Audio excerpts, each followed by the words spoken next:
Yeah, but I mean, I wouldn't rule out somebody else, you know, like a no-name brand. I don't know why they wouldn't do it. Okay, that's fair. If they had it, they should be bidding on it, and it was advertised properly through the purchasing department. Right. Okay, that's fair. Thank you. Thank you, Mr. Chairman. Well, also, Councilman, to go to your point, we have asked many times in the past, we, the Finance Committee, for purchasing as well as the department heads to make follow-up phone calls and find out why these companies weren't bidding. So, I don't know, to say they're not doing it, I don't know. I guess that'll be something for a future discussion. Any other questions from members of the committee? Any questions from members of the council? Any questions from members of the public? Hearing none, I need a motion. Move for favorable action. Seconded. We have a motion for favorable. We have a second. All in favor? Aye. Thank you. So we are requesting bid number 2019. Hold on 1 minute, Matt. Oh, I'm sorry. So we're going to be on item number 4, 2019-125, found on page 22. Go ahead, Matt. We're requesting passage of 209-125 repair for parts for snowplow. In the amount of $15,000. Any questions from members of the committee? I have one, Mr. Chairman. Matt, on the bid results sheet, I'm just looking for, it says Tri-Power and it says 20 to 30%, Cap City 18%. I'm sorry, what are the 20 to 30% of what? 18% of what? I believe that's off the list price that they give us. There's no list price? They didn't give us a price with the bids? Hold on 1 second.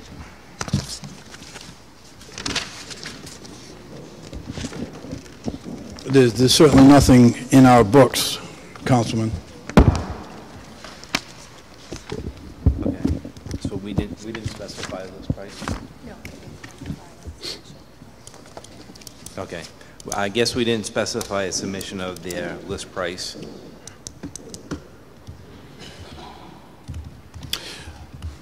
Thank you, Mr. Chairman. I don't feel comfortable, and this is me, and I'll leave it to the rest, I don't feel comfortable voting on something that where we're going to have expenditures where there's no price on it. So, Mr. Chairman. Thank you, Councilman. I'm not going to vote on something I don't know what the price is. 20 to 30%, what is it? Is it 20 or is it 30 or is it 22? I don't know. And even more significant is we don't know what the list price is. Now, we've been going down this road for a very long time about the list price. So I want the list price because I don't know what the cost is going to be to the taxpayers if we don't have the list price.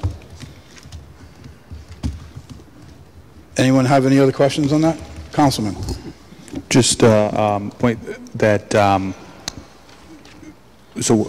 believe we're going in the direction where we're going to hold this until we get the list price.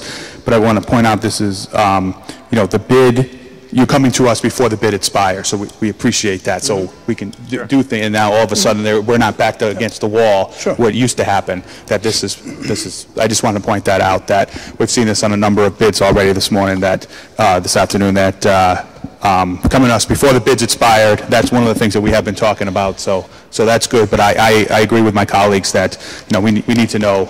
We need to know the numbers. So, okay, Matt, we're gonna. I'm going to be looking for a motion to hold this till November 14th, at which time we're going to need to see what these list prices are. Okay. Because otherwise, we have no clue what we're paying for, and we have no clue what we're paying for each item. All right. So, need a motion. Motion to hold to November 14th. Seconded. We have a motion to hold till November 14th. We have a second. All in favor? Aye. And the reason we're... Sorry, that's PCR 16918. PCR 16918.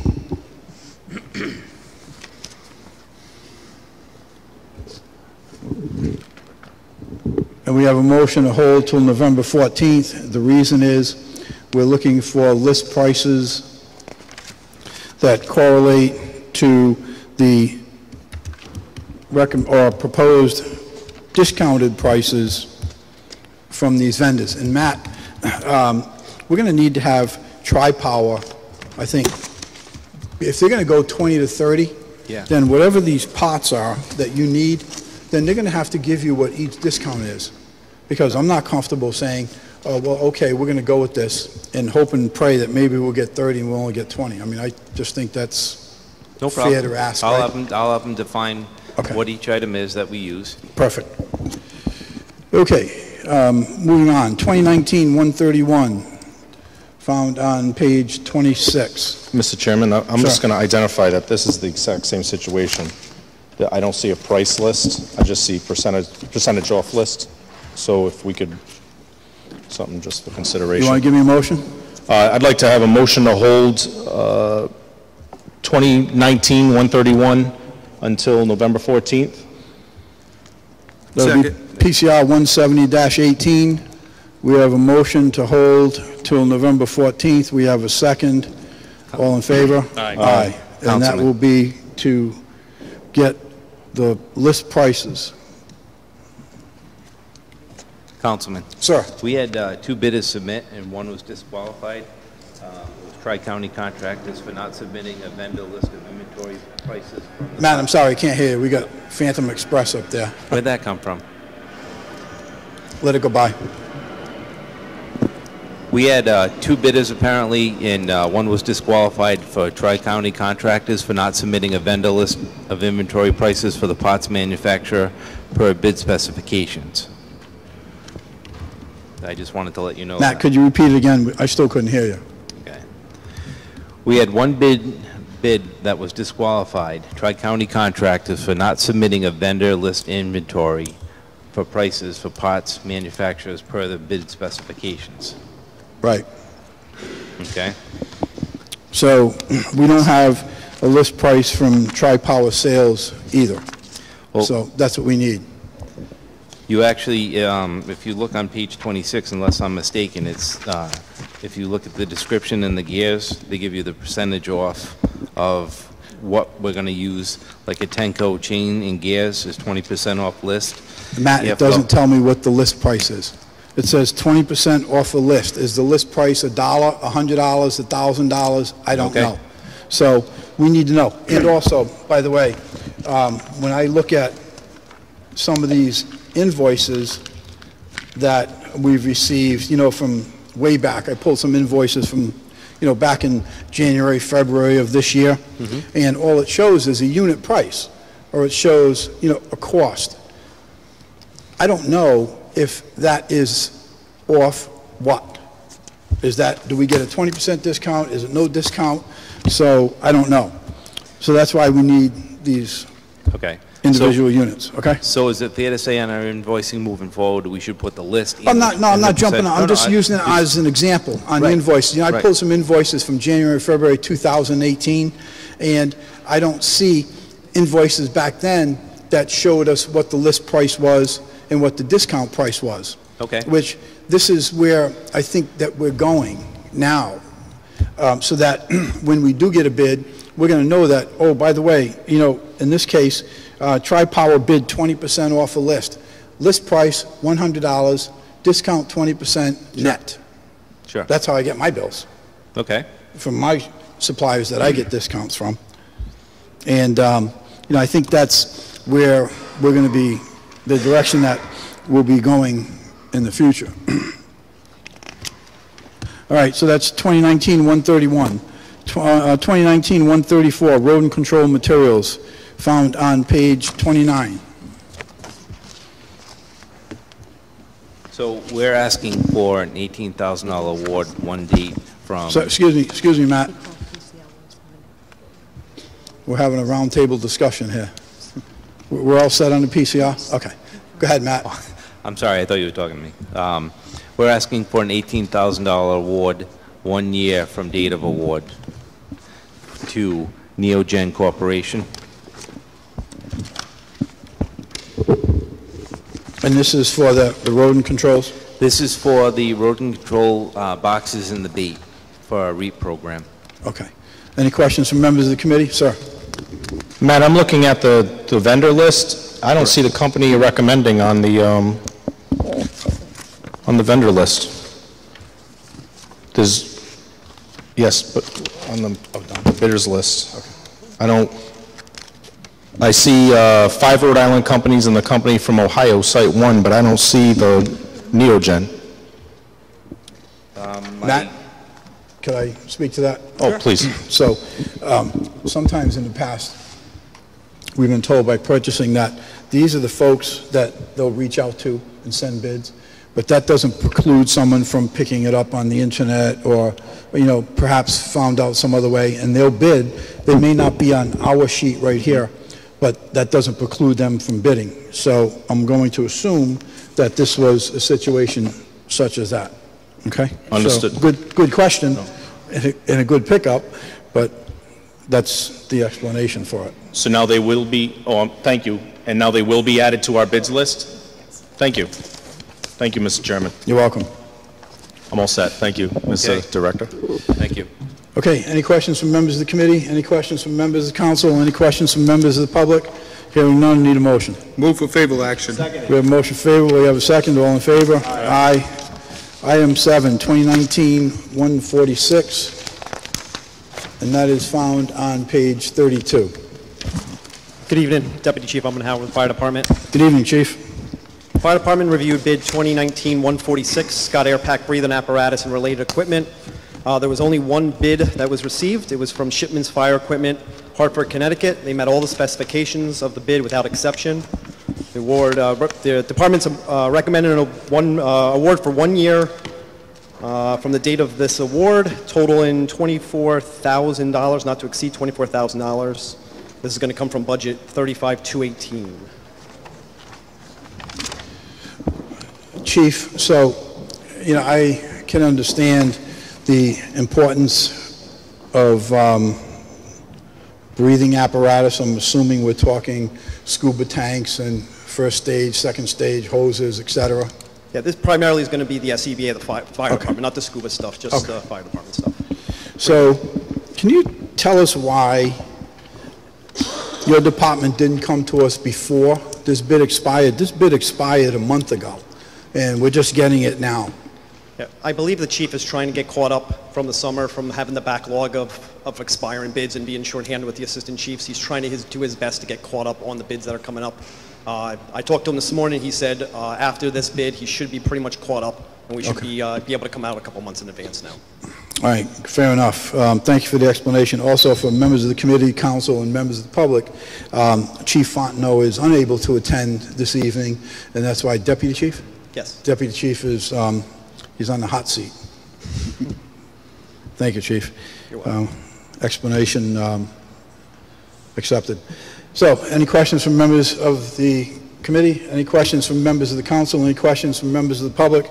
Hearing none, need a motion. Move for favorable action. Seconded. We have a motion favorable. We have a second. All in favor? Aye. Thank you, Chief. 2019-147, found on page 36.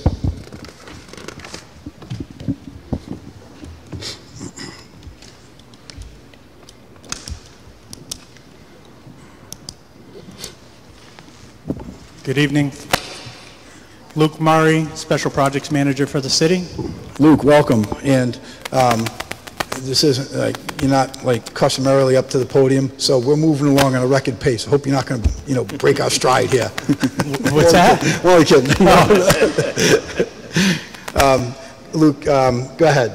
Tell us what you got. So we're requesting an award, an RFP for the Green Cemetery improvements to Bradford Associates, landscape architects, for $10,900. We had 6 bids come in on the project. Approximately 23,000 was the highest. 10,900 was the lowest. We're seeking award for this. Excuse me, Luke. Excuse me, gentlemen.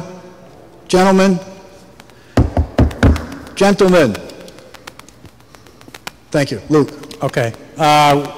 This project is being funded in part by a DM recreation grant for $100,000 in association with community development block grant funding. It's for access improvements to George Sears Green Cemetery, so it includes staircases, some improvements to the pathway. As you know, the circulator project is near completion, so this will tie into that. It's a good project. We've supported it. We actually reallocated a grant that we got from 2013.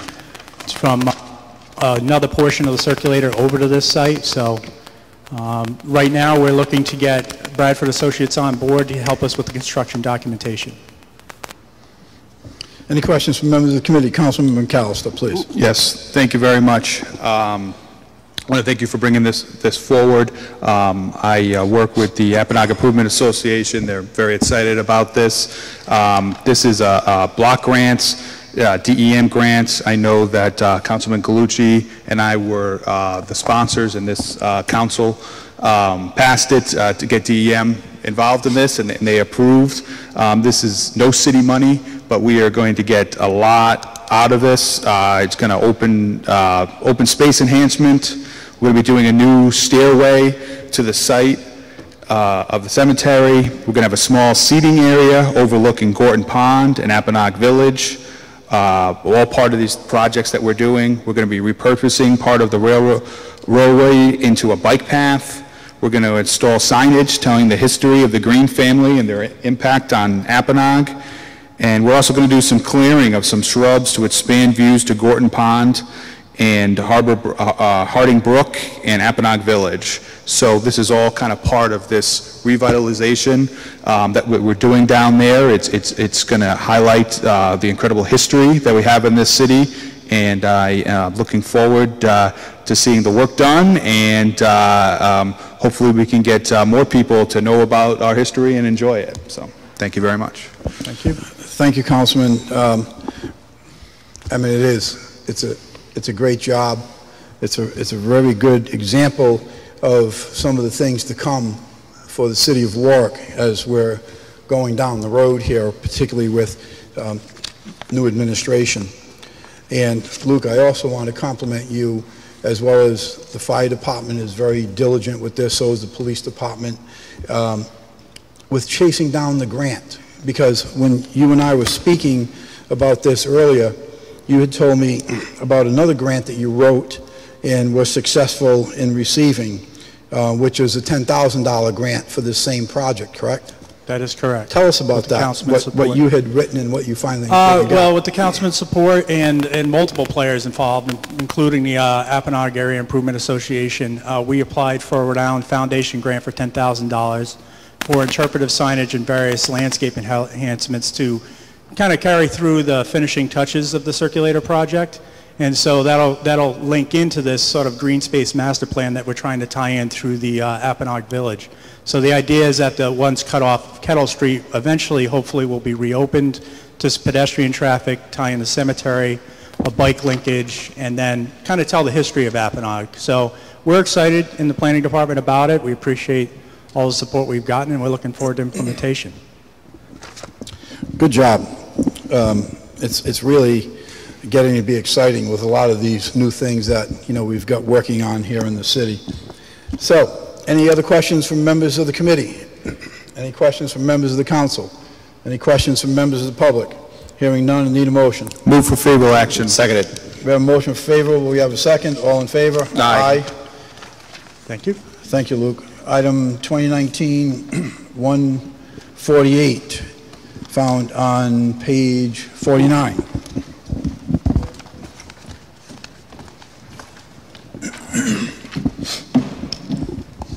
Good evening, Councilman. Good evening, Jean. How are you? Good. How you doing? Good. The recommendation I'm making for the health and dental consultant, based on the 3 bidders that we received, after reviewing the proposals, both the finance director and myself are recommending the Hilt Group of New England. Jean, could you speak like directly into that mic? Between the planes going over and the acoustics in this building, it's hard to hear. Both the finance director and myself are recommending the Hilt Group of New England to be awarded the contract for $16,000 because they were the lowest qualified bidder based on the evaluation scoring. Okay, so, you know, obviously we can see that there's a difference in the numbers. So I know I have a few questions. So with the Hill Group, we have experience with them in the past? Yes, we have experience with them from approximately 2007, I believe. Last year was actually my first time that I was able to work side by side with Rob Calise. I was very impressed. I had a lot of exposure with him, working with him, asking him different questions. I think that my ability to work with him, I think I mentioned about intangible assets, gave me the ability to value, you know, his time, meeting the time frames, listening to suggestions, giving me back feedback so I could examine the healthcare bids and the dental bids when they come in. He made new spreadsheets that to me were very helpful.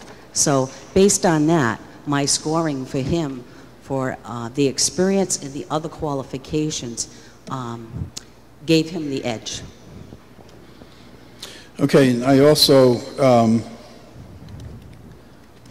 I'm just going to read this into the record. It says, the city has been very satisfied with the comparative analysis provided in the review reports by this firm of the responders, their assistance with the administration in determining the bidder's cost for healthcare, wellness, dental coverage. The Hill Group has obviously, well, not obvious to a lot of people, I guess, but they have and are working and representing about 11 or so other communities in the city, and they essentially have a first-hand grasp on our book of business, so to speak. That's correct.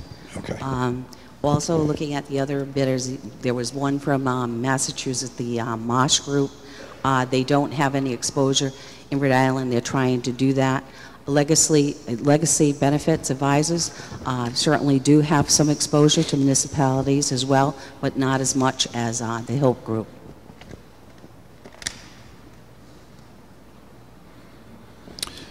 Okay. Do we have any questions from members of the committee? Sir.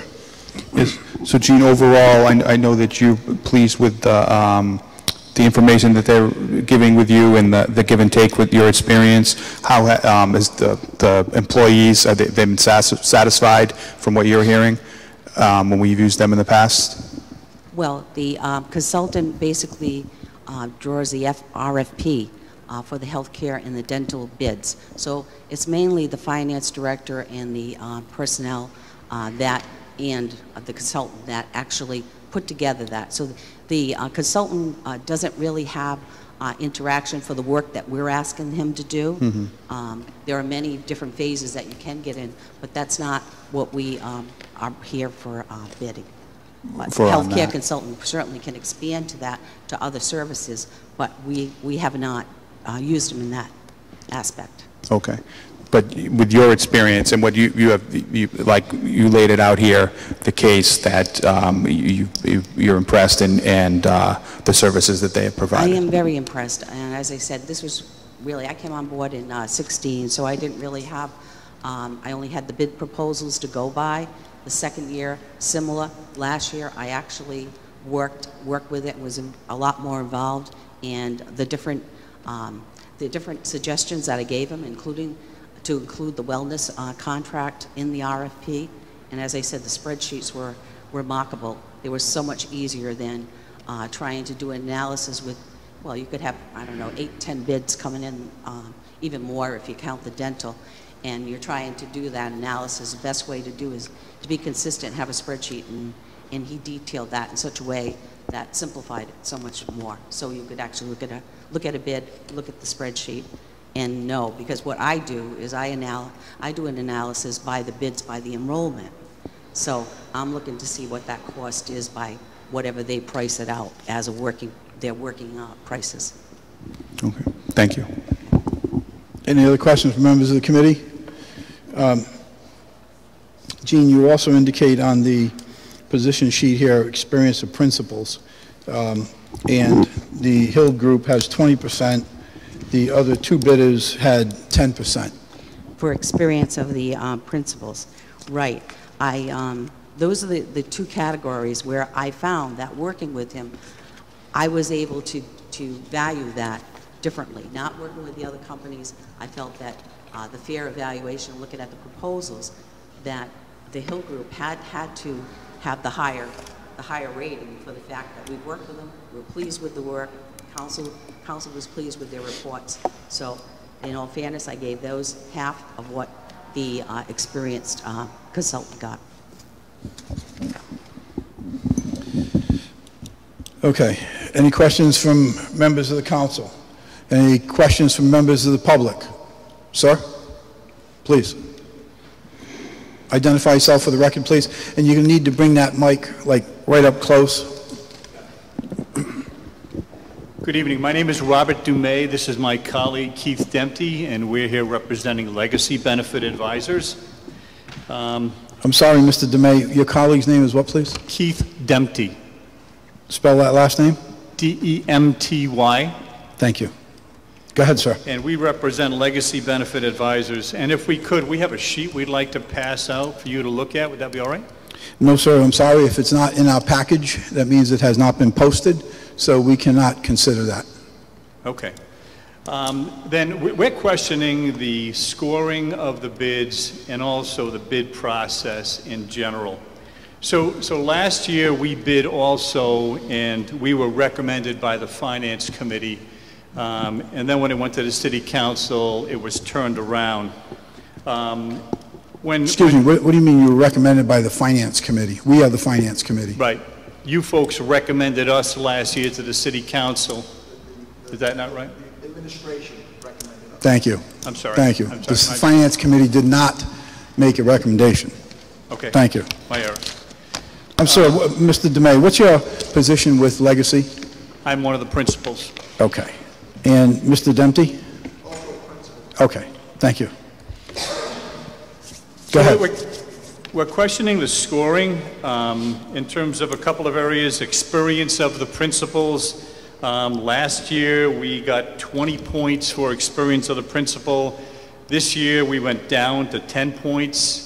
I'm not sure how we lost experience over the last year. Other qualifications, we were rated 20 points last year, and again we went down to 15 points this year. Now, as Jean pointed out, so she's had another year of experience working with HILB, but if the incumbent always gets more points because they're the incumbent, then it seems like the bid process is flawed and no one could ever replace the incumbent.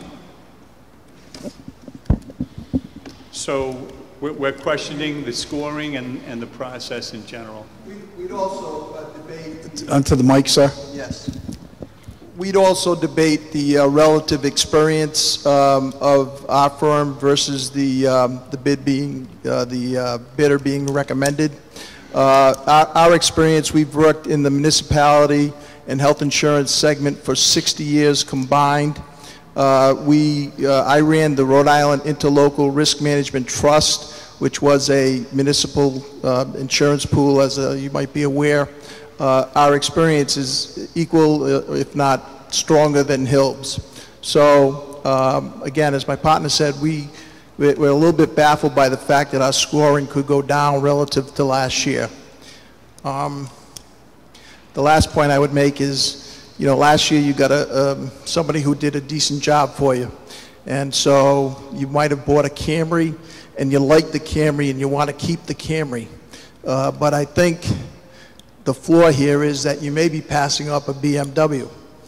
We think we can do as good or better job. Our bid proposal pricing is lower, and we think we deserve the opportunity. Thank you. Any other questions from members of the public? Any other questions from members of the public? Do you gentlemen have anything else to add?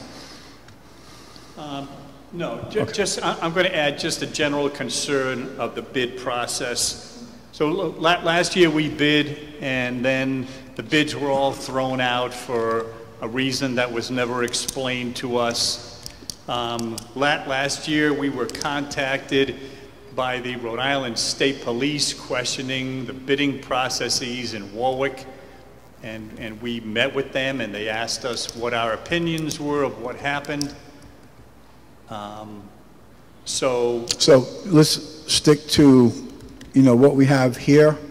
I can tell you that if this committee sent something back out for rebid, we're not bashful. about stating the reasons why, and I'm sure that if you would like to listen to the tape from that meeting, I'm sure you'll see that the reason was stated why we went out for rebid. As far as who's calling you, we can't control who calls you or us or anyone else. But with regard to this particular bid, that's what, you know, we're looking for as far as your comments, your testimony, et cetera. And so the bottom line, you know, there's some subjectivity in the scoring. Just within our own scores last year to this year, we were dinged by 15 points for having, not having the same experience that we had a year ago, not having the same qualifications that we had a year ago, and that just doesn't seem logical how we could have less experience, less qualifications than we did a year ago in front of this committee. Okay. Any other questions from members of the public? Hearing none, I need a motion on 2019-148. Move for favorable action. We have a motion for favorable. Seconded. We have a second. All in favor? Aye. Aye. Item number 10, 2019-162, found on page 53.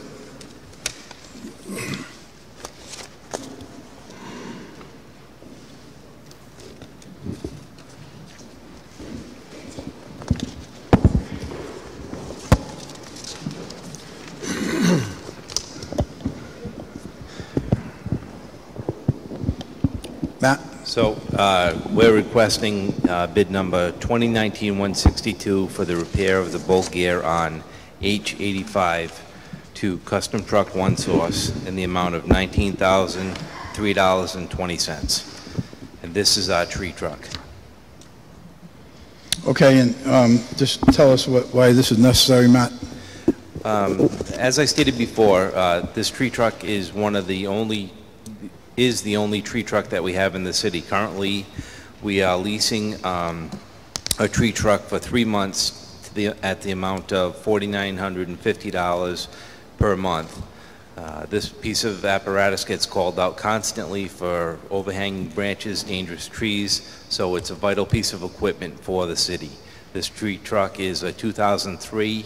It recently passed all its state certified services and state inspections for the actual truck.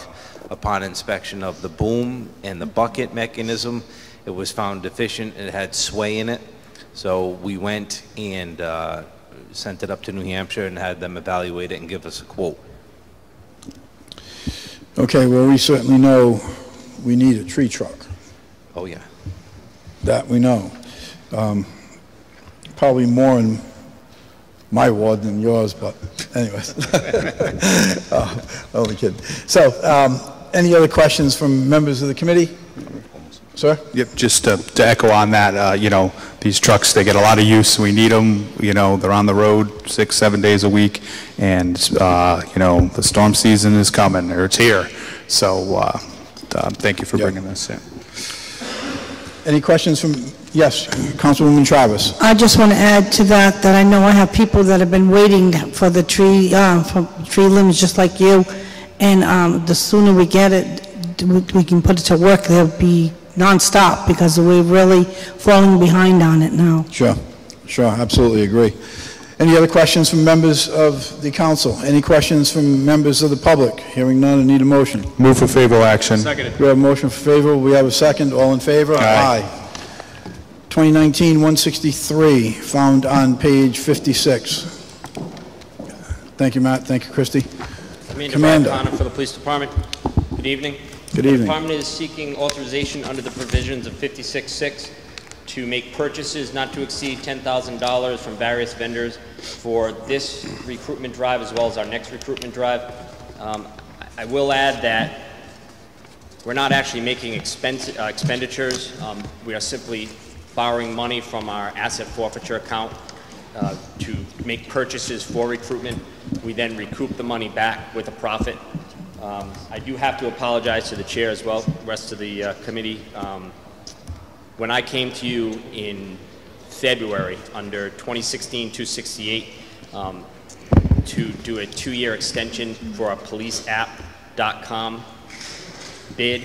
I was under the impression mistakenly that we could draw down on that. Luckily, our friends over in purchasing caught the mistake. So with that being said, we did begin our recruitment process back in July of this year, and we did make expenditures out to about $3,600 already. So I am asking for a 2-year contract. We are doing recruitment quite a bit now. So a 2-year contract period would be from July 1st, 2018 through June 30th, 2020.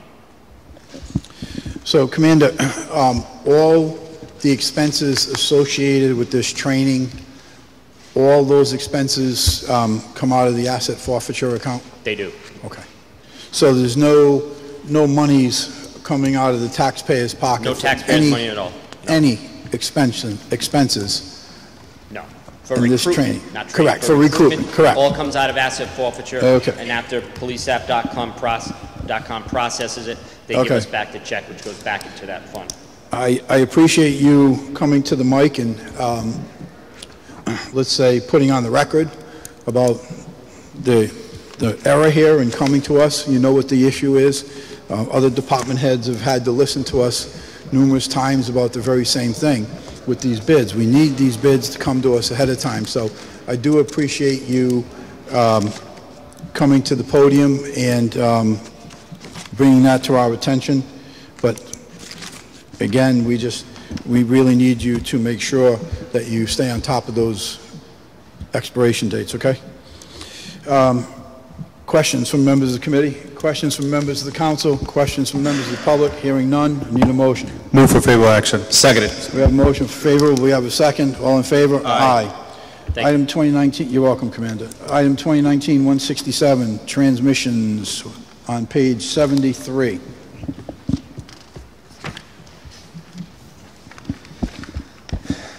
The Department of Public Works is asking for award to Camrata Trucks in the amount of $3,880. It's a one-time purchase to repair a vehicle. So, a couple of questions on this map. One is, it says, please note there was a core charge of $1,000, so that's essentially the transmission. That's what we consider the core. Correct. So we're being invoiced that up front. When we make this change, and by the way, you're doing this with city personnel. Correct. The which transmission certainly and is the saving the clutch. taxpayers some money. We got a quote from Camrata to do the entire job, and it would have been an additional, I think, $4,650 to do the work that we're going to do in-house. In addition to? In addition to the $3,880. And how much do you think, or do you guesstimate it's going to cost us to do it in-house? Because, of course, in-house isn't free. How much do you think it's going to cost us to do it in-house? I would say it'd probably cost about $800 by the time we're done. You know, So like a with our guys doing $3,500 it. savings? Oh, yeah. By doing it with our own troops? Yeah, yeah. If you look back, most of the repairs that we do are substantial cost savings, even though we're paying people for 40 hours a week plus. Yep. If you had to farm it out, the rates are crazy.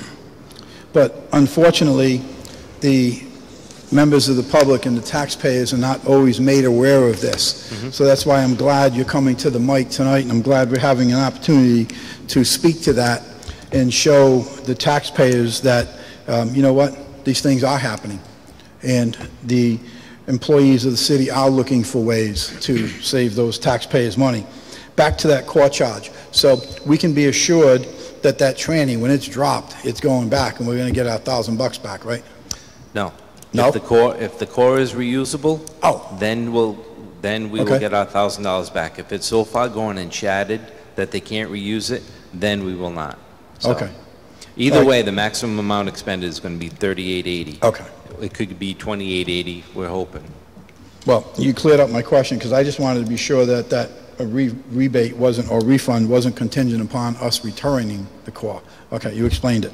Now, the other question is, this vehicle has 1,245,019 miles on it. Correct. Is that a typo, or is that? That is not a typo. That is. Say that again? That is not a typo. For the record, that is the actual mileage the day it went down. So you have a Kenworth tractor cab, This is like an 18-wheeler, big It's- truck, right? Correct. Big, mean truck. We have two of them. Two big, mean trucks. That's going to fit good. It's going to work good. With 1.25 million miles on it, Correct. and we're still making use of it, Correct. and it's still working. And we're going to drop a few grand into this truck, and it's going to keep right on ticking. It's like, this is like the Ever-Ready Bunny, right? Like the Timex watch, right? Correct. So why don't other vehicles get half of that mileage? Why do I hear, well, it's got 130,000 miles on it. You know what? This thing, like, it's got a leg and a half in the grave, and it's got to get a new one. How is it you guys have a vehicle that's on the road continuously? This thing is like nonstop and drive them all the time, right? Put in the key, crank it up, take off, and you're on the road physically using the truck for work purposes. And you got 1,245,000 miles on it. How is it that happens with that, and that can't happen? Even half of that can't happen. How do you figure that? Tell me. Well, we purchased a truck with over 900,000 miles on it, and these are over-the-road trucks, like a Kentworth. And somebody before me had the foresight to say, you know, we can use this as well as, you know, utilize it to do multiple things. And it's strictly just a horse. It just tows all the time. That's it. So it's made to tow. It's a tribute to the guys that are doing the maintenance on it. And the other one that we have, that's a twin that we purchased at the same time. We just rebuilt the entire undercarriage, so it's a maintenance issue. I mean, we're doing the best we can in trying to maintain these things to the max. Matt, you know, you just said something else that I'm impressed with. You bought a truck that had 900,000 miles on it. Correct. When you could have come here and said, hey, I got to have a brand new truck because I want it. Right, that wasn't... That I was, understand. Yeah, that was the I city. understand. Yeah, The department. Yeah, the okay? department. But I'm impressed with that.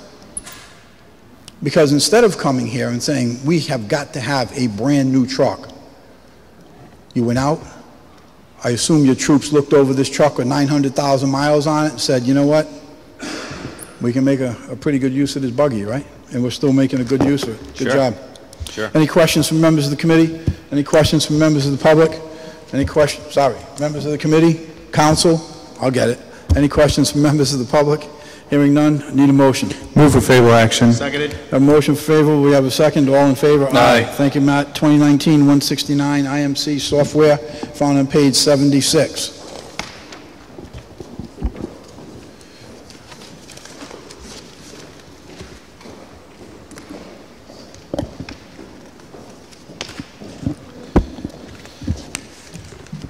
Good evening, Mr. Chairman, members of the committee. Mr. McKay? This is a request under City Ordinance 56-6 to award TriTech Software Systems renewal, maintenance, and technical support in the amount of $48,421.25. This bid will allow the City of Warwick Police Department to receive software upgrades and technical support for all their licensed applications. TriTech Systems does not outsource any of its software, the maintenance of it, or the technical support. The City of Warwick has no other vendors to go to, therefore, this is a sole source bid. And this is a vendor that we've been using for some time, Ray? Quite a while, yes. And obviously we're happy with this vendor? The police department have not issued any statements otherwise. Okay. All right, any questions from members of the committee? Any questions from members of the council? Any questions from members of the public? Hearing none, need a motion. Move for favorable action. We have a motion favorable, we have a second, all in favor? Aye. Thank you, Mr. McKay. Thank you. Item number 2019-170, found on page 79, emergency generator repair. Major Rathburn, welcome back. Good evening, sir. Good evening. Major Rick Rathman for the Police Department. I'd like to request to withdraw this bid. I do want to make a quick statement in reference to that. So You want to withdraw this bid? I do, sir. Talk to us. Certainly. So originally in September, we had a failure of one of the systems on the emergency generator for the police department. That failure was the block heater. It's a diesel engine, and that piece of equipment is required to keep the fuel from gelling or freezing during cold weather. Additionally, a review of the preventive maintenance contract, we saw several items that had been recommended for service or replacement over the course of the 12-month period. Initially, I looked at combining the previous recommendations with the repair of this item and requested information from excuse me, emergency power company who have the preventive maintenance contract for that particular generator. I did get an invoice back, and it exceeded $2,900 as indicated on the letter for the 56.6 you have before you. On an unrelated issue, I was meeting with Director of DPW, Matt Salitro, last week on an EMA matter, emergency management matter, discussing this particular situation. He brought something to my attention I had not considered, consistent with what we talked about, what you were talking about earlier, is possibly using our garage mechanics at the police department to repair the engine. Based upon the fact that the preventive maintenance contract wouldn't be voided, there was no current warranty in place, and the capabilities and training of the mechanics. We can do the repair for $341.04 in parts. The mechanics have the capability and training to do it. It would be a savings of $2,600, in excess of $2,600 from the original 56.6 request.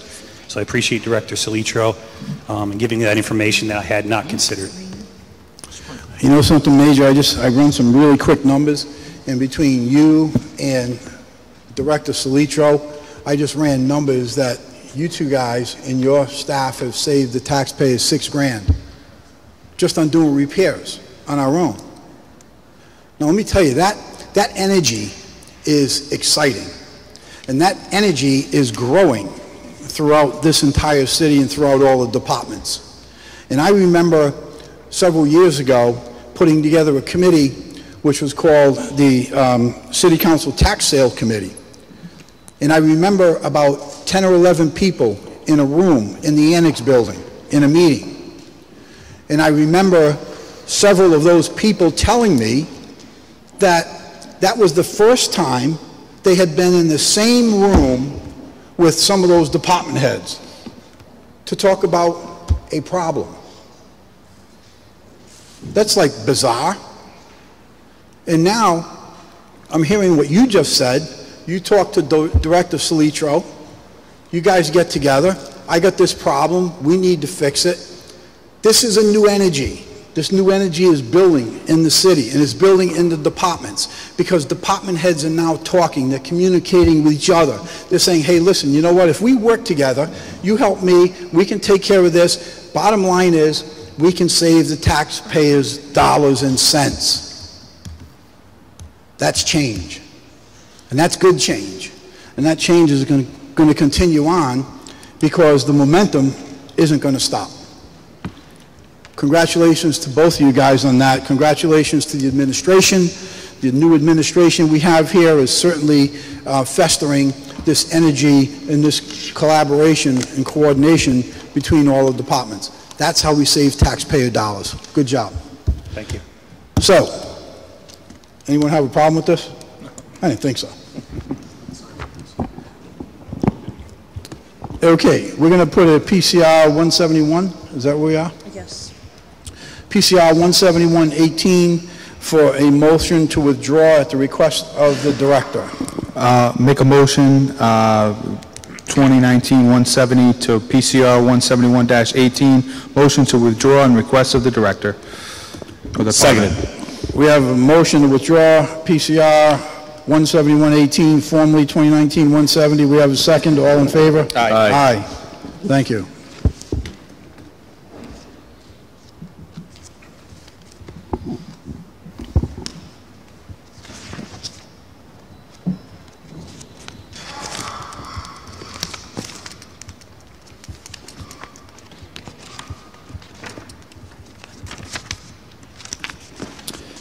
Item number 15, 2019-166, found on page 95. Now, Matt, if you can come to us and tell us how you guys figured out to manufacture your own ice melt, we're going to end this on a really good note. Go ahead. Okay. I guess you're not going to. I don't think we can, actually. I don't think so. We're requesting to award to the an MPA, just to piggyback, number 460, state bid, excuse me, for ice melt products in the amount of $6,000. It's a recommended cap of $6,000. Correct. Right, Matt? Correct. Okay. So, just some, just to recap, this was published on the state MPA list on 9/21/18. As soon as it came out, we decided to piggyback on it and brought it before council as soon as we could. Matt, what did we spend in this last year? We spent $1,386.34.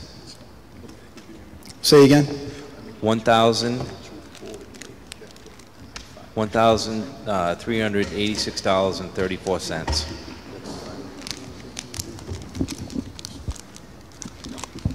And do we have inventory of ice melt now? We do. We do. Okay. Off the top of my head, I could get it for you. I know where it is. It's locked up. It's...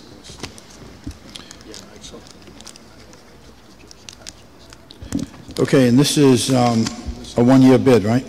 Correct. Okay. Any questions from members?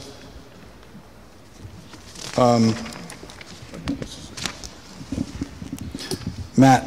Yes. New contract period, October 1st. October 1st, Okay. correct. I understand. Today is October 15th. Right. Okay. As I stated, they released Because it of on the MPA. 9/21. Yeah, the MPA. Okay. So we had to wait for them to release it. Had they done it earlier, you would have got it beforehand. Just want it on the record. Okay. Okay. Any questions from members of the committee? Any questions from members of the council?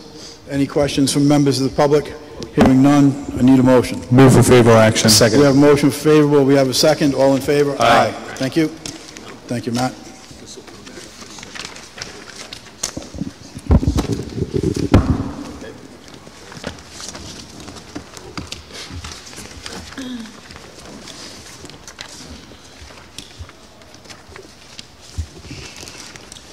Okay, need acceptance of the minutes on September 17th. Move for favorable action. Seconded. A motion favorable, we have a second, all in favor? Aye. October 1st. Move for favorable action. Motion, second, all in favor? Aye.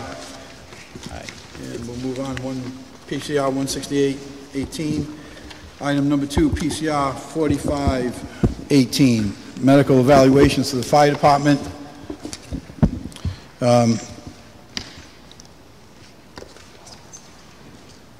Excuse me, say what? Yeah, no, I said it. No, 16818, resolution relative to bids. Yeah. Okay. We're going too fast for you? Break your brain water. Right, Chief, this is the ones that we're still in communication with, right? Okay, need a motion to hold, and we're going to hold until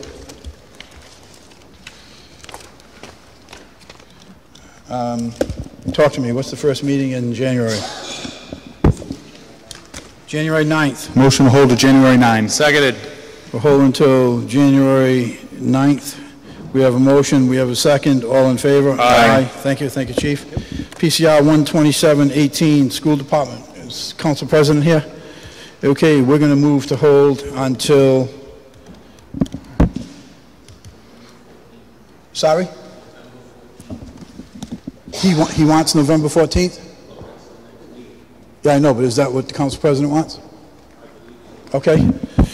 All right. Based upon a recommendation of our city solicitor, our council solicitor, sorry, we need a motion to hold until November 14th. Motion to hold to November 14. Seconded. We have a motion to hold. We have a second. All in favor? Aye. Thank you. PCR 152-18, resolution relative to abatements. I have already met with Neil, our director, and we have agreed that we're going to hold this to continue gathering additional information, and we're going to hold this until the first meeting in January. Motion to hold to January 9. Seconded.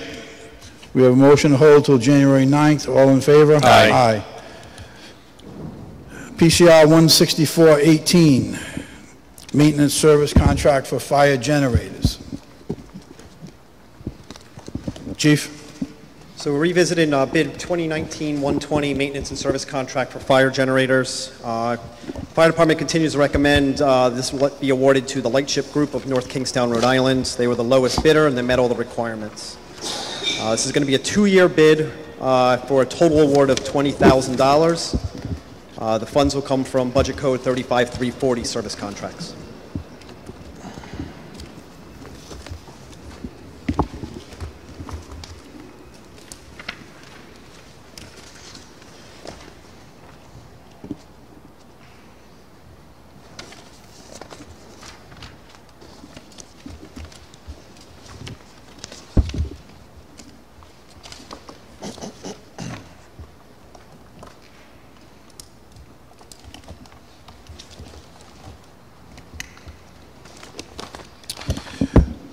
Any questions from members of the committee? Any questions from members of the council? Any questions from members of the public? Hearing none, I need a motion. Move for favorable action. Seconded. We have a motion favorable. We have a second. All in favor? Aye. Aye. Thank you. PCR, thank you, Chief. PCR 16518, various replacement auto parts.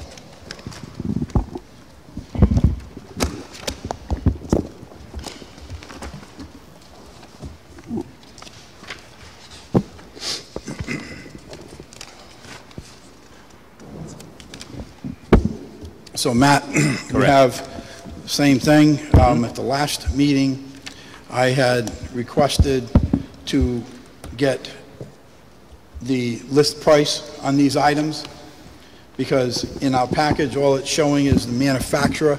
I never asked for the manufacturer. Committee never asked for the manufacturer. We asked for the list price.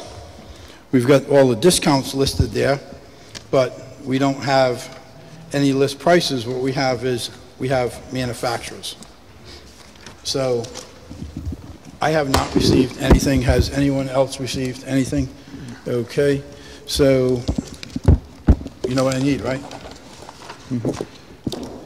I believe that you also asked for everything that was out of each budget code that we spent. Is Yes, that- Christie did. She did get Okay. me that. There was 4 or 5 items. All right. Where the numbers, where the monies were in each code. Yes, we did get that. And yes, I did ask for the list prices, and no, I did not get that.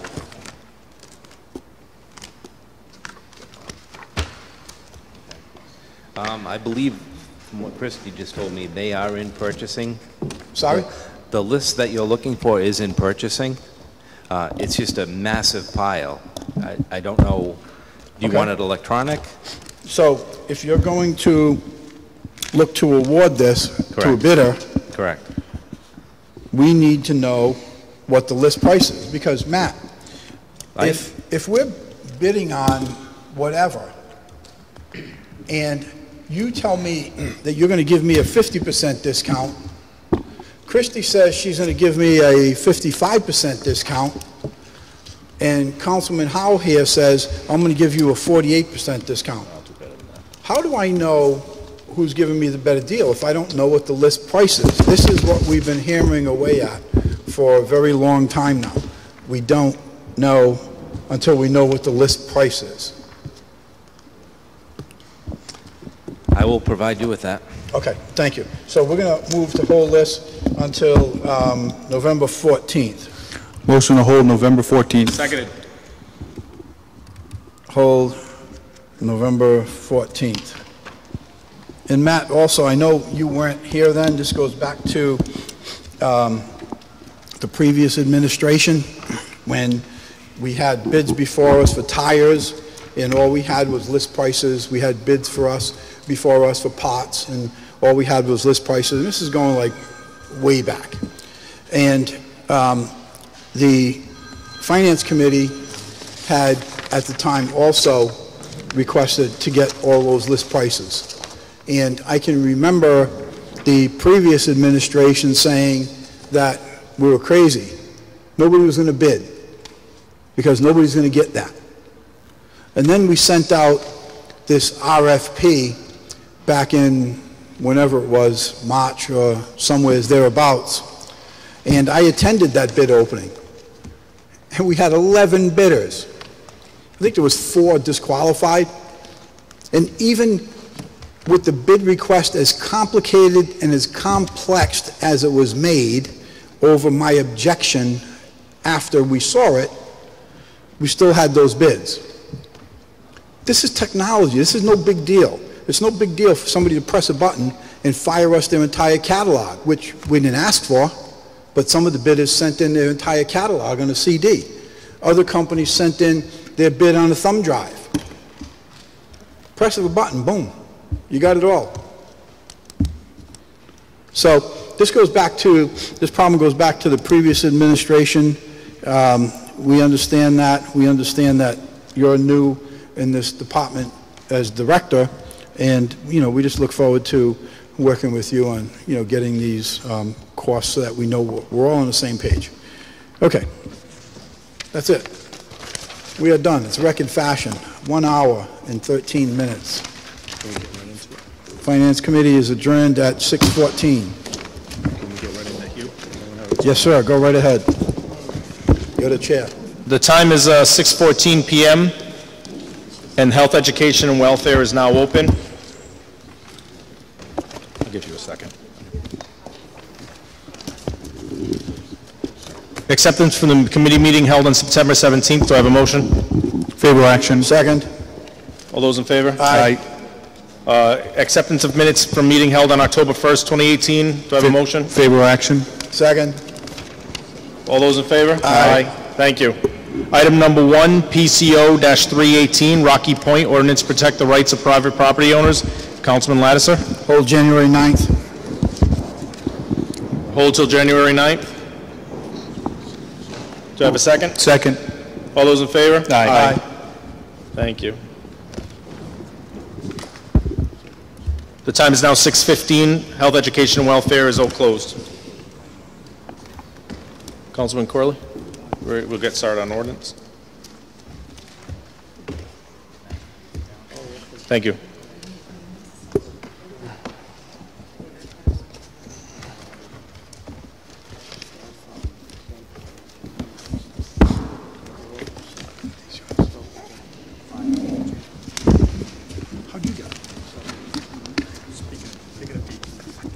Okay. We caught up? Everyone good? I'll get right into ordinance. The time is 6:15. The ordinance committee is now open. Acceptance of the minutes for a meeting held on September 17th. Do I have a motion? Make a motion. Second. We have a motion. We have a second. All those in favor? Aye. Aye. Acceptance of the minutes for the committee meeting held on October 1st. Do I have a motion? Motion made. Second. Motion made, seconded. All in favor? Aye. Thank you. Item number 1, PCO 27-17, change in variance to support small business. I move for committee report for public hearing. Second. Move to the floor for public hearing. I apologize. Second.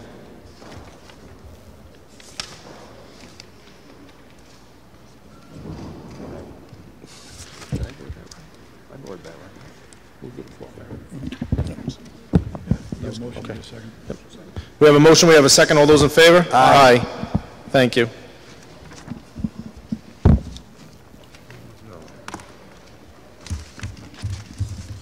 Item number 2, PCO 23-18, an ordinance amending the zoning of the city of Warwick, Bella Castle Realty, petitioner, Councilman Galucci, this is public hearing for first passage. Recommend public hearing. Recommend public hearing to the floor. Do I have a motion? Motion. Second. I have a motion, I have a second. All those in favor? Aye. Aye. Thank you. The time is now 6:17. Ordinance committee is closed.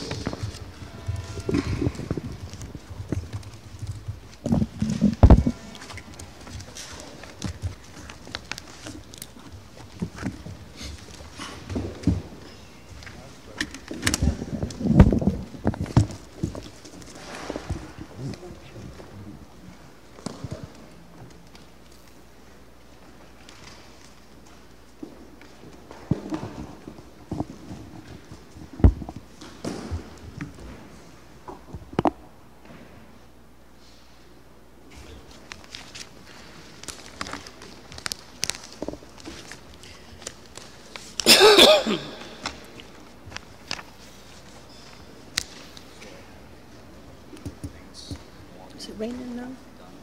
Sounds like it could be, huh? Sounds like it's raining now.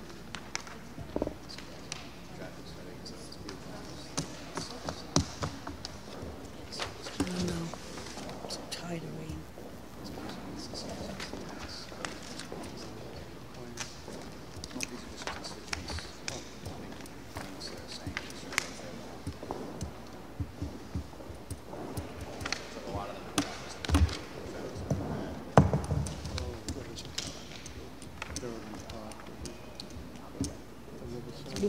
phones.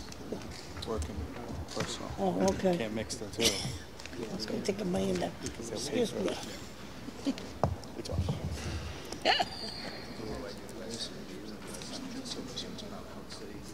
I know. I know it. Okay. What time is it?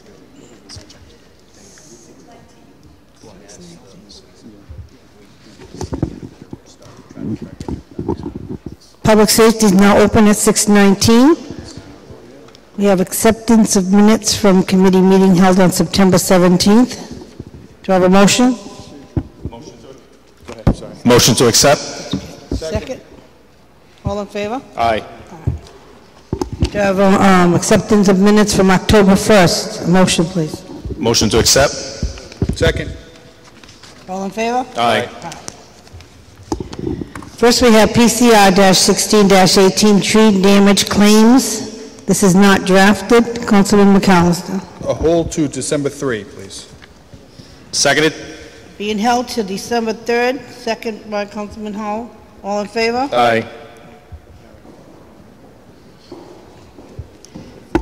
Next, we have PCR 131-18 resolution to reopen Hill Road to Evergreen. Councilman Howell? Legal, I asked, what do you think is a good time frame to hold this still till we get all the information? This is for PCR 131-18 resolution to reopen Helene to Evergreen, sponsored by myself and Councilman Lattiser. That's a resolution requesting the planning department. Okay, thank you. Okay. I asked for passage. Favorable action? Favorable action, yes, I'm sorry. Any questions from the council? Let me, one question. Councilman McAllister. Councilman Howe, just a quick synopsis. Certainly, okay. So some time ago, the council approved to close off a road, and there was a whole process that went forward to close off a road with the expectation for a business to move off of Airport Road, Helene, where the state used to have the property where the big dome was for the salt. That project that would have been supervised or the undertaking of RIAC has since been canceled. It's no longer happening. However, there are still businesses in that area that are affected by the fencing and by the closure of the road. So it's affecting. So the Councilman Lattiser and I went over and spoke to the businesses, and we figured, well, since the project that originally was going to close the road is no longer happening, we should be looking into reopening the road to ease some of the restrictions that the businesses are facing, since that original business, for the reason of closing the road, is no longer happening.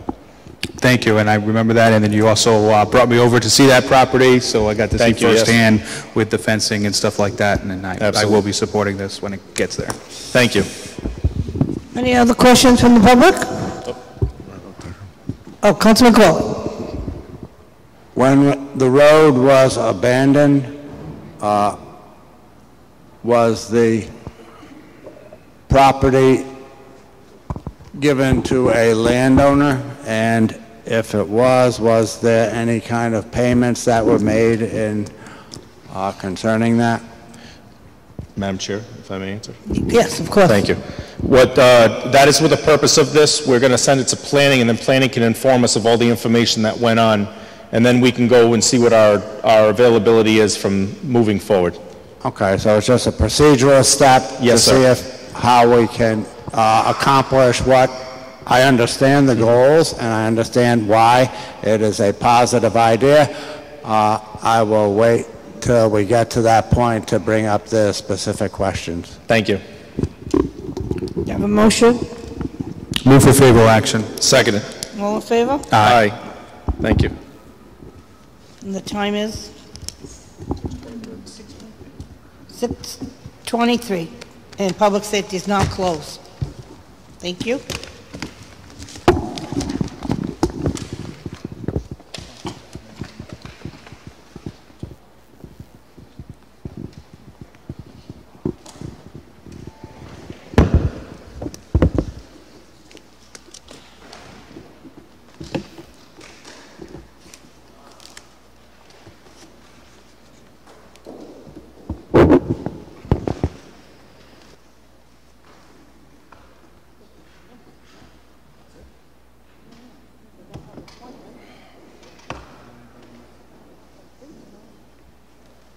No more committees.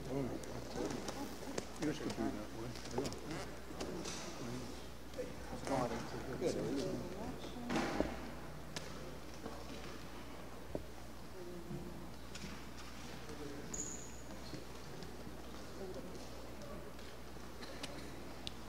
Is Tina better yet? Did you make, did the squad yet? In passing, I think. Huh? In passing, I think. I figure this is a good time to go. Want to go meet people?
If council members could take their seat, we could get started.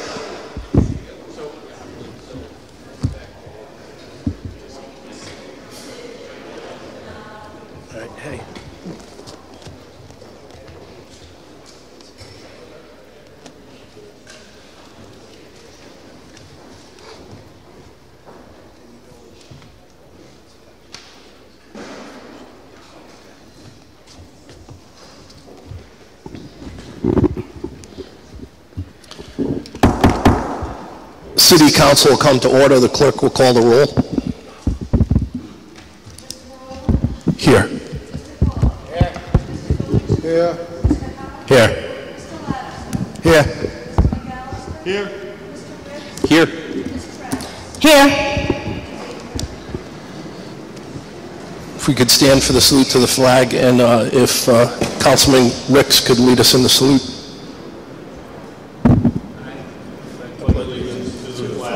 Of the United States of America, and to the republic for which it stands, one nation, under God, indivisible, with liberty and justice for all.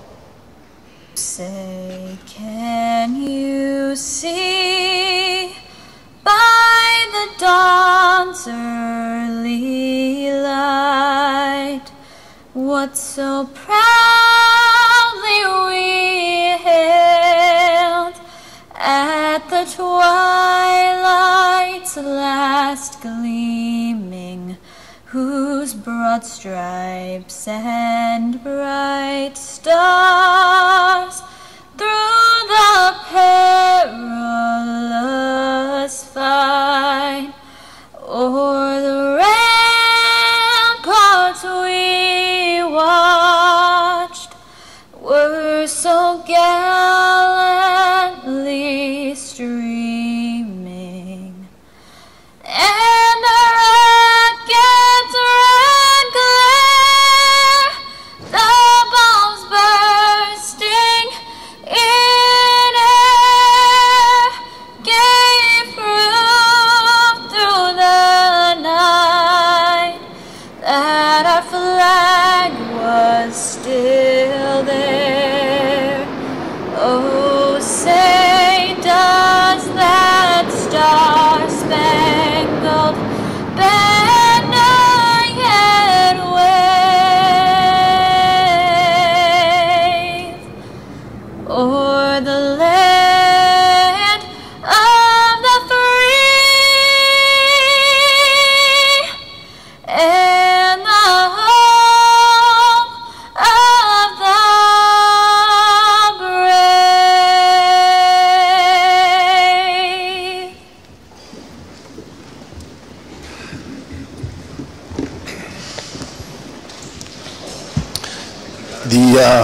The flyover during the national anthem did come at the right time. We do have a stenographer here tonight on our meetings, second meetings, if there are certain real estate matters by state statute. We're required to have a stenographer here, which obviously costs money. So in cases like this, I would move, before we go into general communication and executive communication, I'd like to move to that matter regarding a change in variance to support small business, which is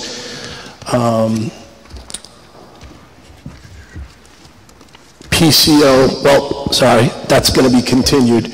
Councilman Galucci is PCO 2318, an ordinance amending the zoning ordinance of the City of Warwick, Belcastle, Inc. petitioner. Do I have a recommendation from ordinance? That was moved to the floor for discussion. Public hearing. Public hearing, okay. Thank you, Mr. President. For action, Councilman Galucci, if you could move. Move to open the public hearing. Do I have a second? Seconded by Councilwoman Travis, Councilman McAllister. All those in favor? Aye. All those opposed? Public hearing stands open. Is there anybody here to represent the petitioner?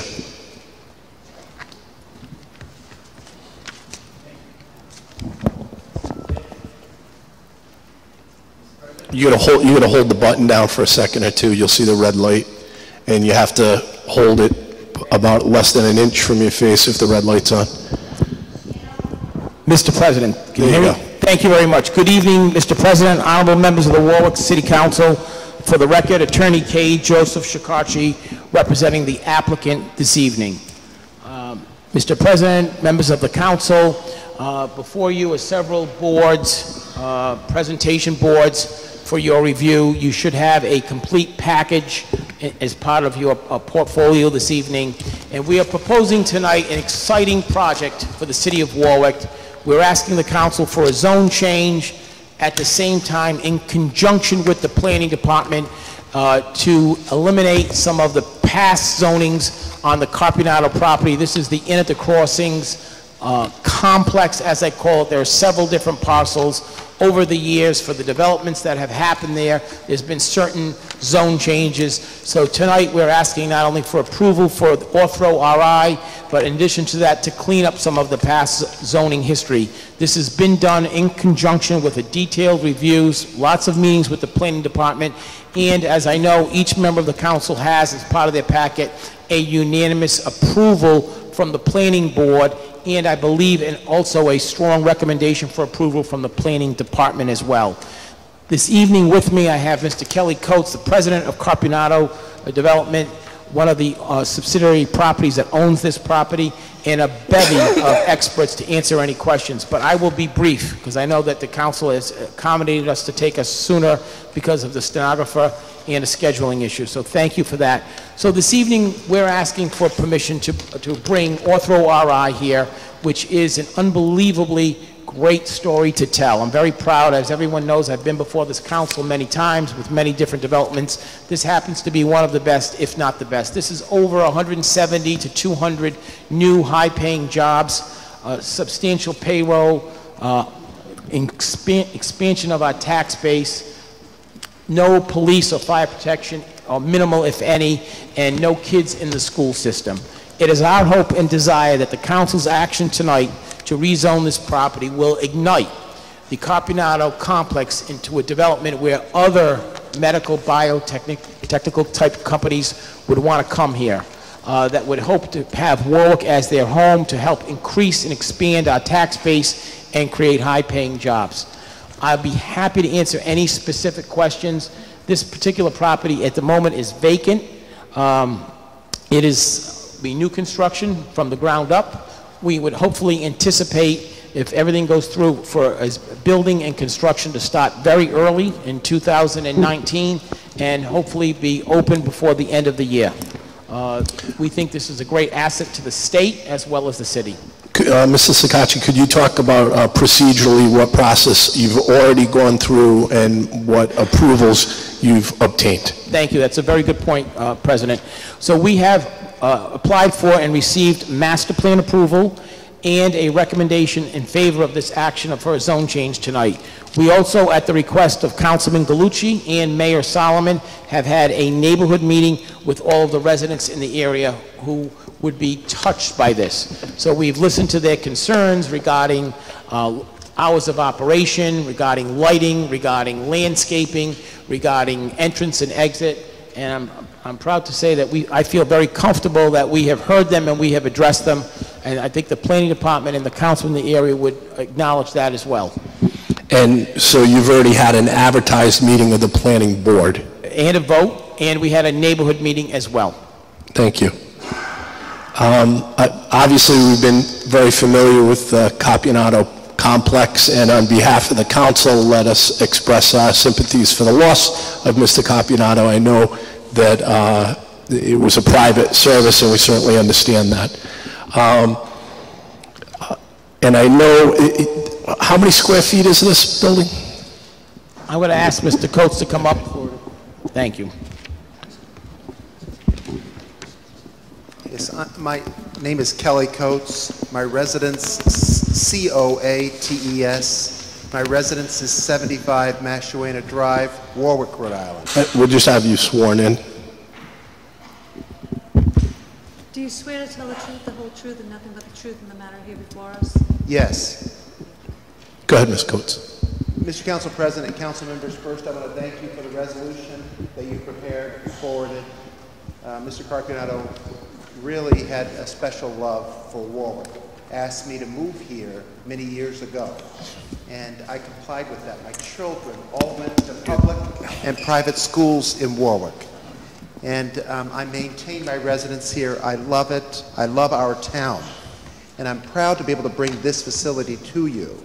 So this will have an eventual payroll approximating $30 million in total. It will have 100,000 square feet.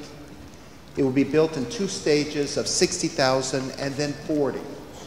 And so all of this land that you're looking at right now is currently zoned office with restrictions. We had an overlay for condominiums for the portion of land, approximately 7 acres, that this will occupy. We're removing that overlay at the request of planning. The vote tonight is the exact same vote many of you participated in a year and a half, 2 years ago at the corner, right up here. If it's all right, Mr. Chairman, Mr. President, I'll go over here and show over here. Sure, that mic will come right out. So right here, over here, if you remember, the Crown Plaza, if you follow this paved line right here, this was the subject of a 1978 zone, and then there were several modifications by the council and by planning board subsequent to that.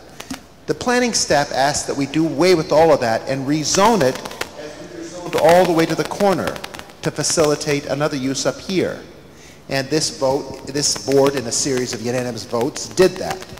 So now we're proposing to do the same thing here to clean up the approvals already granted. It's not a complete rezone as it was already zoned office. Current zoning is office. But the overlay, it removes it from here, and it allows certain restrictions, certain reductions in requirement in order for us to do that, including parking, including building height. Now, we sent out notices not per the required, but in excessive notices to all our neighbors. We have since that time met with neighbors. We made certain agreements with respect to the condominiums that are right here abutting, and those went all on the record on our master plan approval. And so a full study of the comprehensive plan was done. It was reviewed by planning, modified, and then adopted. It was found to be consistent with the comprehensive plan, consistent with overall zoning, and consistent with the overall goals of the city of Warwick. So this will be a major taxable on the tax roll. Our vision,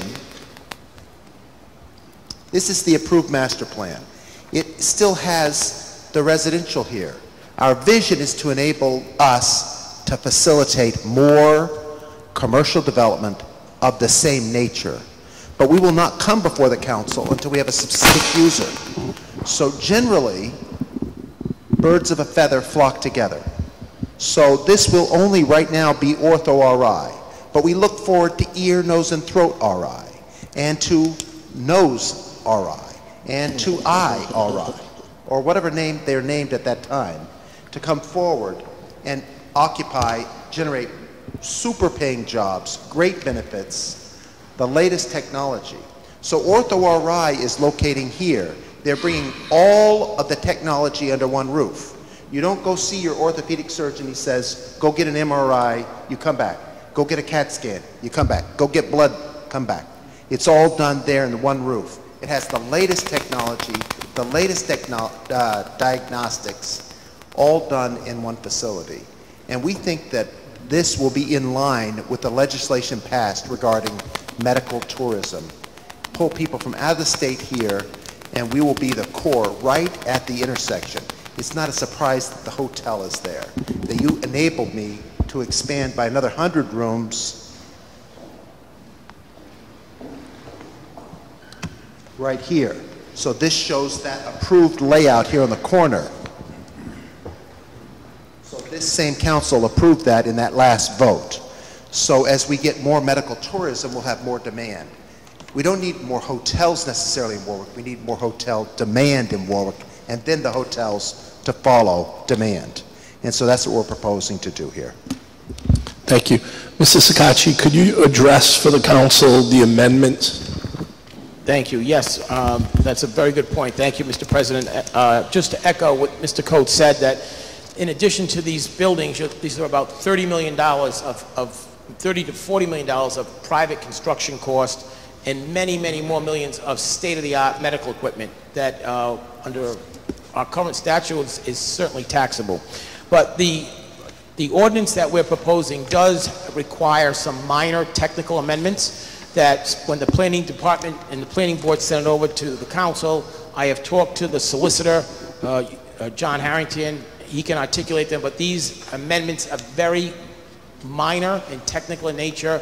It's a renumbering, it's an elimination of a and a the, and it just for a simplicity's sake, I'll defer to Mr. Harrington if you would like to explain, but we're in full agreement with what he's proposing. I know there's, I did receive many exhibits for these amendments, but I'll defer to Mr. Harrington.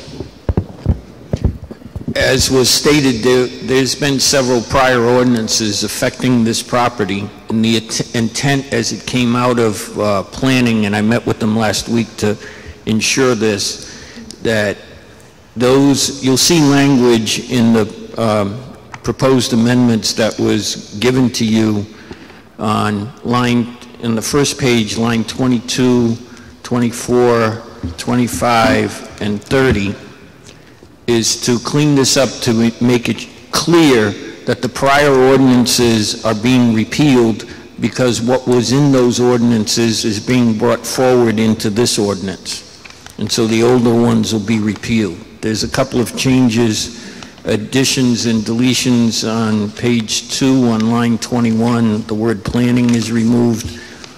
And at the very end on page 3, to include the statement that the prior ordinances are being repealed, it was required to insert a new section, so the following sections are renumbered 3 and 4.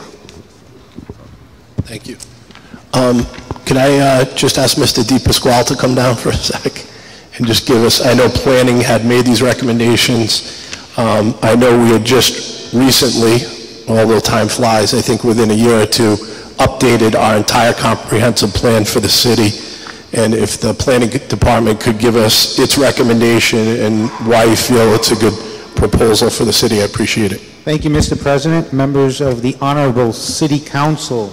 Yes, Mr. President, on August 8th, the Planning Board did vote unanimously to approve this fantastic project. The mayor has said since he's been here in the corner office and when he was in front of the, as part of this body, he always supported the medical hub idea. This council supported city center idea. They're both innovative ideas. And I give this council a lot of credit, and looking forward with city center, we'll be looking at maybe 4 hotels since that legislation was passed. The idea of a medical hub here in the city of Warwick at this site is very exciting. We looked at maybe a similar type of office use that was approved, and having this cluster of medical office uses only brings in additional funds and employment to the great folks of the city of Warwick. People will be staying longer in the hotel. They'll have discretionary income. They'll spend it locally. And so the planning board and the planning department was very supportive of not only this development, but the idea of cleaning up decades worth of zoning approvals on this property.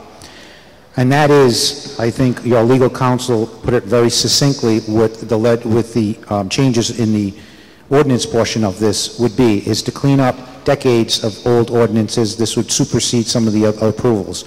But the underlying office district has always been there, and this is peeling back a portion of the PDR over A7. PDR over A7 is multifamily, it's that simple. It's just peeling back the onion. How an overlay works is the underlying zone is the controlling zone, that's office, and you add on a overlay, which is residential, but you can peel back the PDR, and that's exactly what we're doing as a fundamental part of the actual ordinance change. You ask a very good question on the future land use map and the comprehensive plan. It's incredibly consistent with the comprehensive plan. I would say more consistent than the existing condition. The existing condition would have more multifamily A7. We know with this transitioning economy, the city of Warwick needs a more balanced tax base. Route 2 can't be there forever. How many people are Amazon Prime members? You know, we see the struggles we have in retail, so we need to reinvent ourselves. Medical tourism has tremendous job opportunities and job growth. In fact, the City of Warwick Planning Department embarked on a market segmentation study, and they said we had this unique ability to have this niche, this medical tourism niche here. It's in the location geographically in the city of Warwick, the center of Rhode Island. It's on 95. You have international airport. You have rail line to Boston and Connecticut soon. So this geographic opportunity makes all the sense to have those land uses that are not 1960s, not 1980s land uses, to have land uses that we can grow as a city with. So our millennials, we send children off, they go to college and they go somewhere else because they can't get a job. Maybe they're working right here. Wouldn't that be wonderful? So Planning Board supported this unanimously. The Planning Department, me as Planning Director, certainly support this. And I thank you all for seeing the vision of not only the medical hub and the mayor's vision of a medical hub in this particular area, but also City Center and all it's growing up to be. And I thank you for that. I'm here for any questions on this side in terms of the process or anything else you'd like to ask me. Okay, thank you. And Mrs. Sakacci, I know you have your experts ready to answer questions also. So at this point, I was going to defer, and I know that we've had, this has been in the planning stages for months, if not years. And I know it's gone through the planning department. They've made changes, planning board, they've made changes. We even have amendments tonight. And I thank Councilman Gallucci for all of his hard work also. I know it's in his ward. But at this point, do any council members have any questions? Yes, Councilman Lattiser. Yes, thank you, Mr. President. I actually have a few questions. So I believe it was Mr. Coates that had said this building is going to be 100,000 square feet, 60,000 is going to be completed in phase one, I'll call it, and 40,000 square feet completed in phase two. What is the date of completion for phase two? Councilman Lattiser, I wouldn't want to tie them in, and it may be earlier rather than later, but they're combining all these practices into one. That the bulk of the technology is all on the first floor of phase one. So that's the big expenditure. I think that phase two is going to follow with the success of phase one. And so I would anticipate it would be within 2 years, but I really don't want to make a representation for them because I don't want to commit for them. So we could speculate 2 to 3 years of having 100,000 square feet of space? I think that's reasonable. Okay.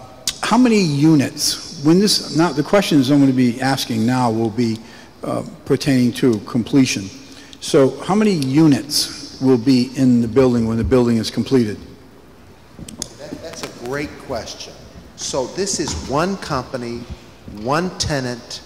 It's not, you're not going to multiple practices. So the hip guy is across the hall from the knee guy, a little bit up from the toe guy. So this is all orthopedic practices in one.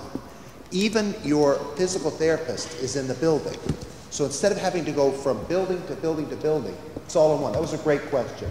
So no, it's not units, it's all one company, OrthoRI. And you'll go to different areas. There'll be physical therapy in the middle of the building. You'll go to all your scanning, your diagnostics, your operatory on the first floor of the building.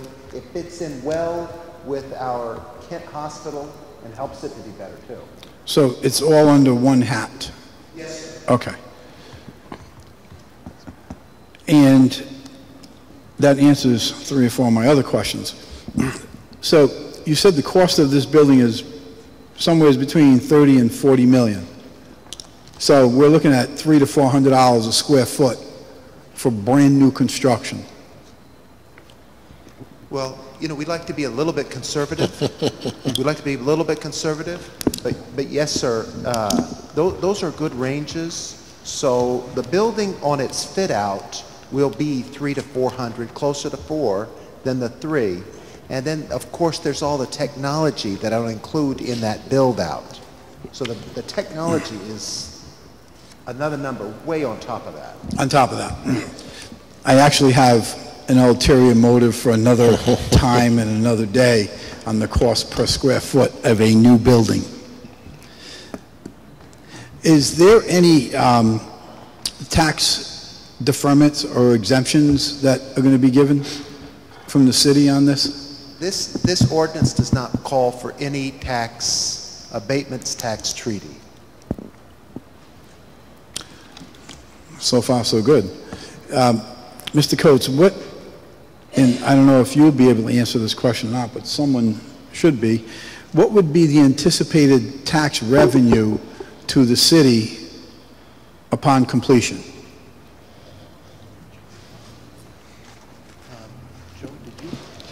Okay, so we did do a general study on it. So you're anticipated, you know, the tax rate's approximately, you use a number of $20 per thousand, you know, it changes over time. This would be commercial law. For commercial, so it's a little higher. Right. It's a little higher. So, I mean, it's a significant serious amount of tax revenue. This is a significant taxable. In one place, under one owner. Yep, and with almost no traffic negative generation. So the bulk of this traffic is going to be spread out over the day because you have people that don't all come at 8 o'clock and all leave at 5. So the road has peaks in it, but then it has lots of capacity at other time. The bulk of that, if I answer that question, Mr. President, the bulk of that traffic is going to exit and enter at the current signalized Crowne Plaza Drive. So they're going to come in here, right here, which is already signalized. There will be some exiting traffic that goes out this direction if after a person gets to know that it's here and they work down here or they live down here and they work there. But the bulk of the traffic will all be off of 95, either northbound or southbound. Come off here just the same way you enter the Crowne Plaza, come in here, and then enter the facility right here. There will be some leaving on this new road which we're permitting. So the whole project has previously been permitted by RIDEM and RIDOT. And that's already been granted. And now they have commented on our new applications. We're rounding that up. Hope to have that finished up. If I was presumptuous and said the council voted for me, if they did, if you did, then we would be back before planning and wrap this up in December for as quick a start for a spring start.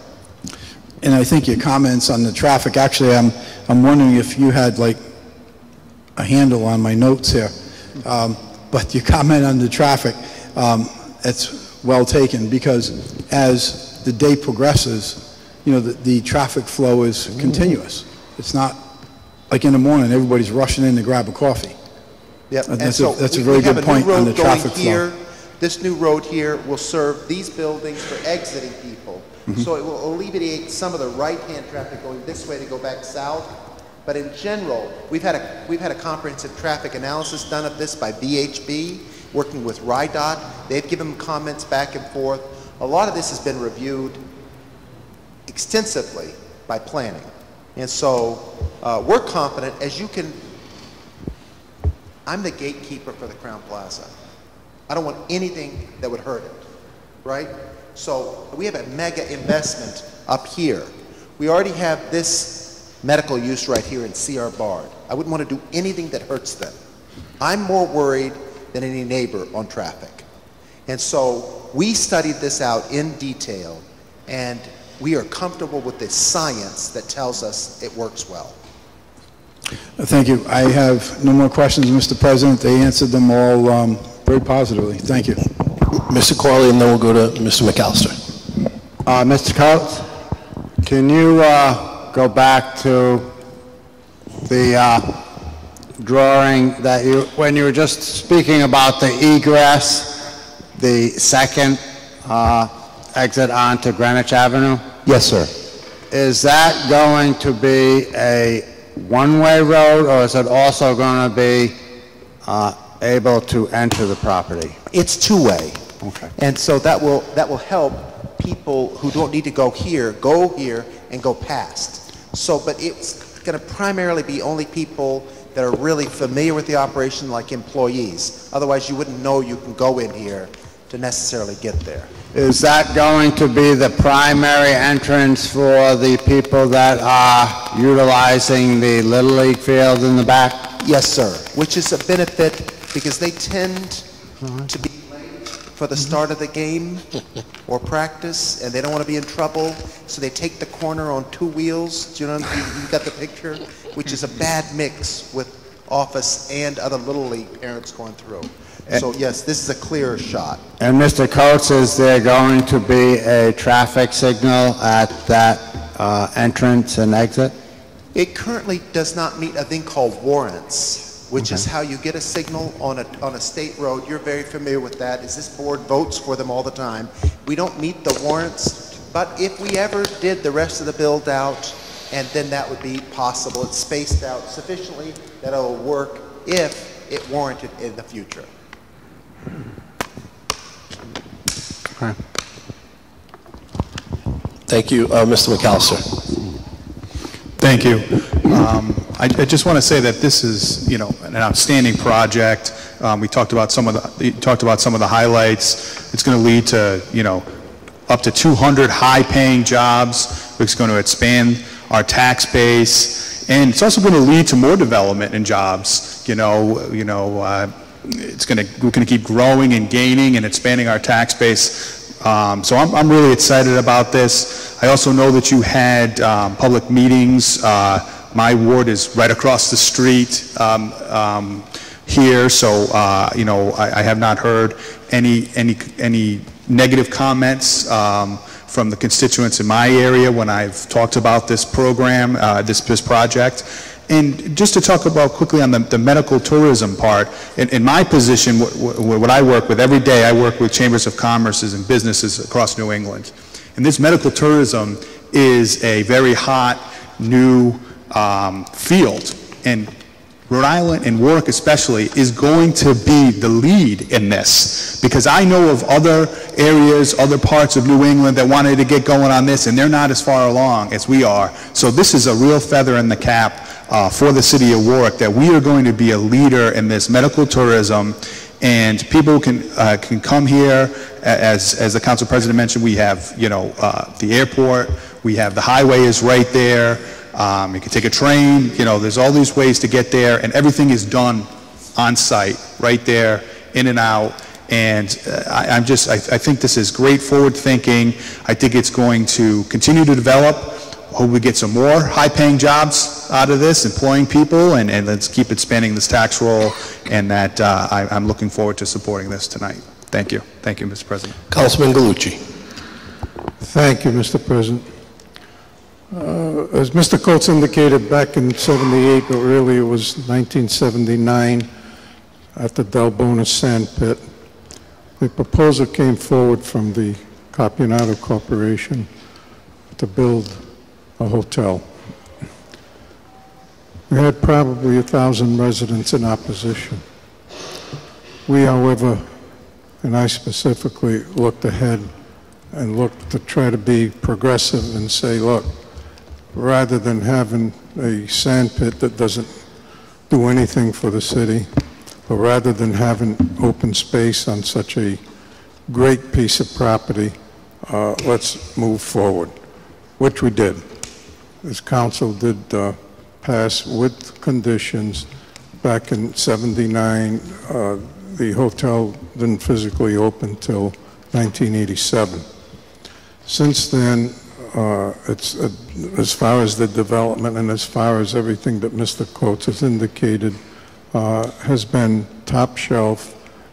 Anything and everything that was proposed was done.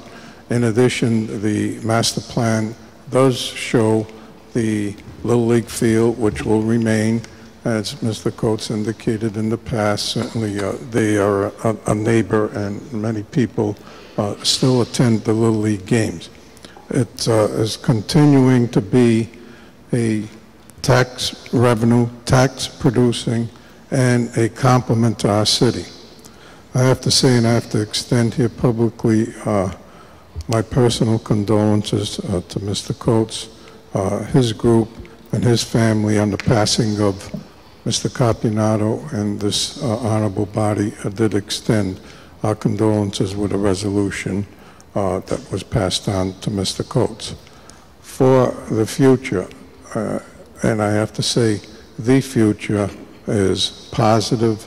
The continuation with Mr. Coates being president and CEO of the Capinato Corporation, I'm sure that the development will be as planned, and for the changes tonight would really clean up a lot of the past things that have happened, and again, in a positive way.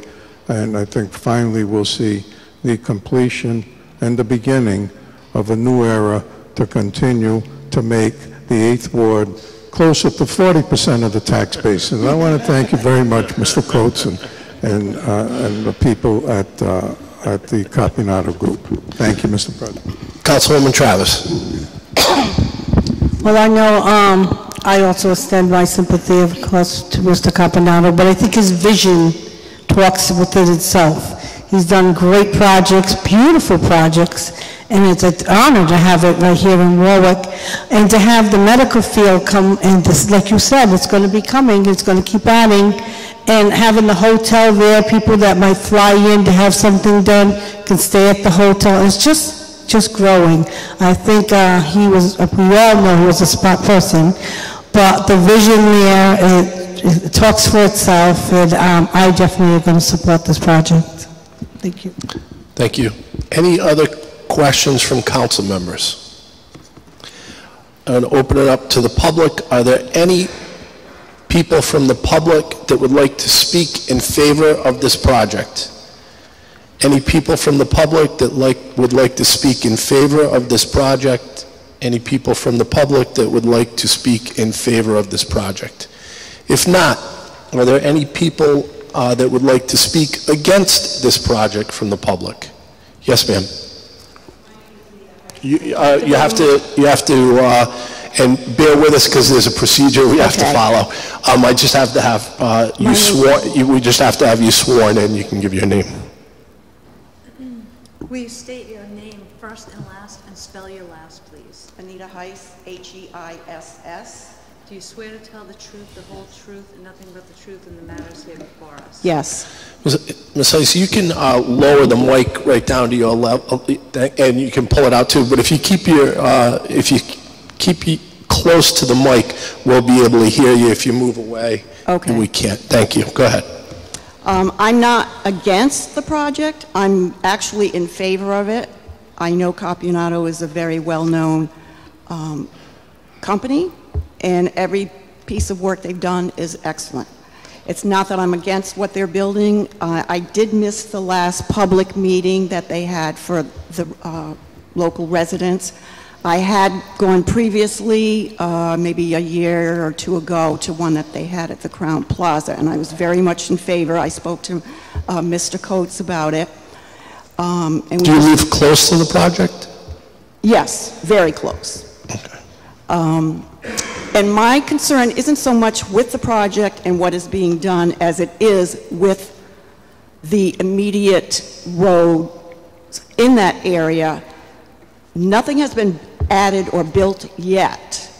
And I find that since they have gone from 2 lanes on Greenwich Avenue down to 1, where it narrows down, that right after you pass that signal light at the Crowne Plaza entrance, if you're headed south on Greenwich Avenue, there's a bottleneck there. And everything, all the cars start bottlenecking from that signal in front of the Crowne Plaza south, where everybody, now it slows down to a snail's pace, and everybody's trying to narrow down into that 1 lane. And now this is happening without there being any new additional traffic. And you may say, well, people aren't going to travel south, they're going to be traveling north and to get onto Route 95 north or south.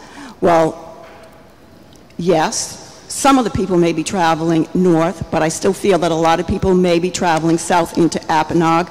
That area is going to be growing already. There's a wonderful little restaurant, brand new restaurant in Apponaug that is doing so well that you really can't get in there unless you have a reservation in the evening. And I believe, I'm not positive, but I believe AAA has purchased a building in that area, and they're also going to be moving into that area in Apponaug. So I foresee that there's going to be more traffic between,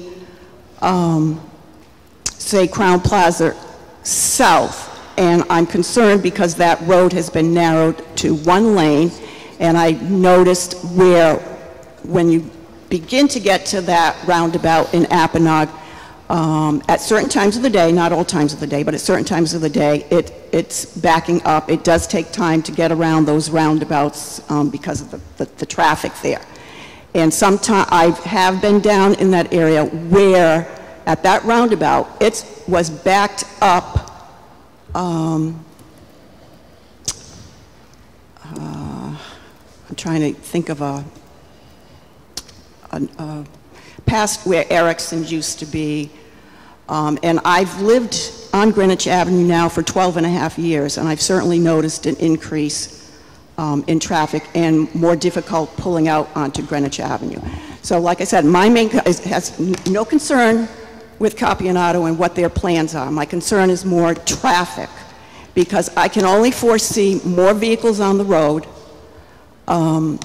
whether it be business or residential development that's going to be going in on that area. I know one time there was talk of residential condominiums back there. So my concern again is not anything but traffic. And I wish I could understand the reasoning by narrowing that from the 2 lanes to 1 lane. Okay. I think Mr. Sakachi had to get approval from the state DOT, and obviously some roads are state and some roads are city, and I'm assuming that he probably also had, okay, let me ask Mr. Sakachi to answer your question. Was there a physical alteration permit needed in this? Yeah, sure.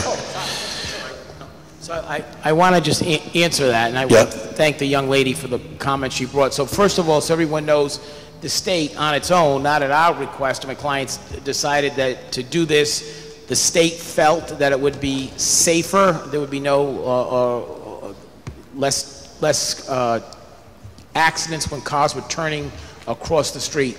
So we do need, you are correct, Council President, we do need a physical alteration permit. So we are, in fact, studying that, and we are going to apply for that, and I will have an answer for this young lady at the next public hearing, which will be before the Planning Board. So we've heard these concerns as part of our neighborhood meeting. The Planning Department raised these issues. So we are currently studying them, and we'll do that. But I will say this, as Mr. Coates said, let's not forget, and Councilman McAllister said, this is medical tourism. A lot of people who are going to be using this facility are going to come from out of state, either by car or plane or train, and will Uber and taxi over.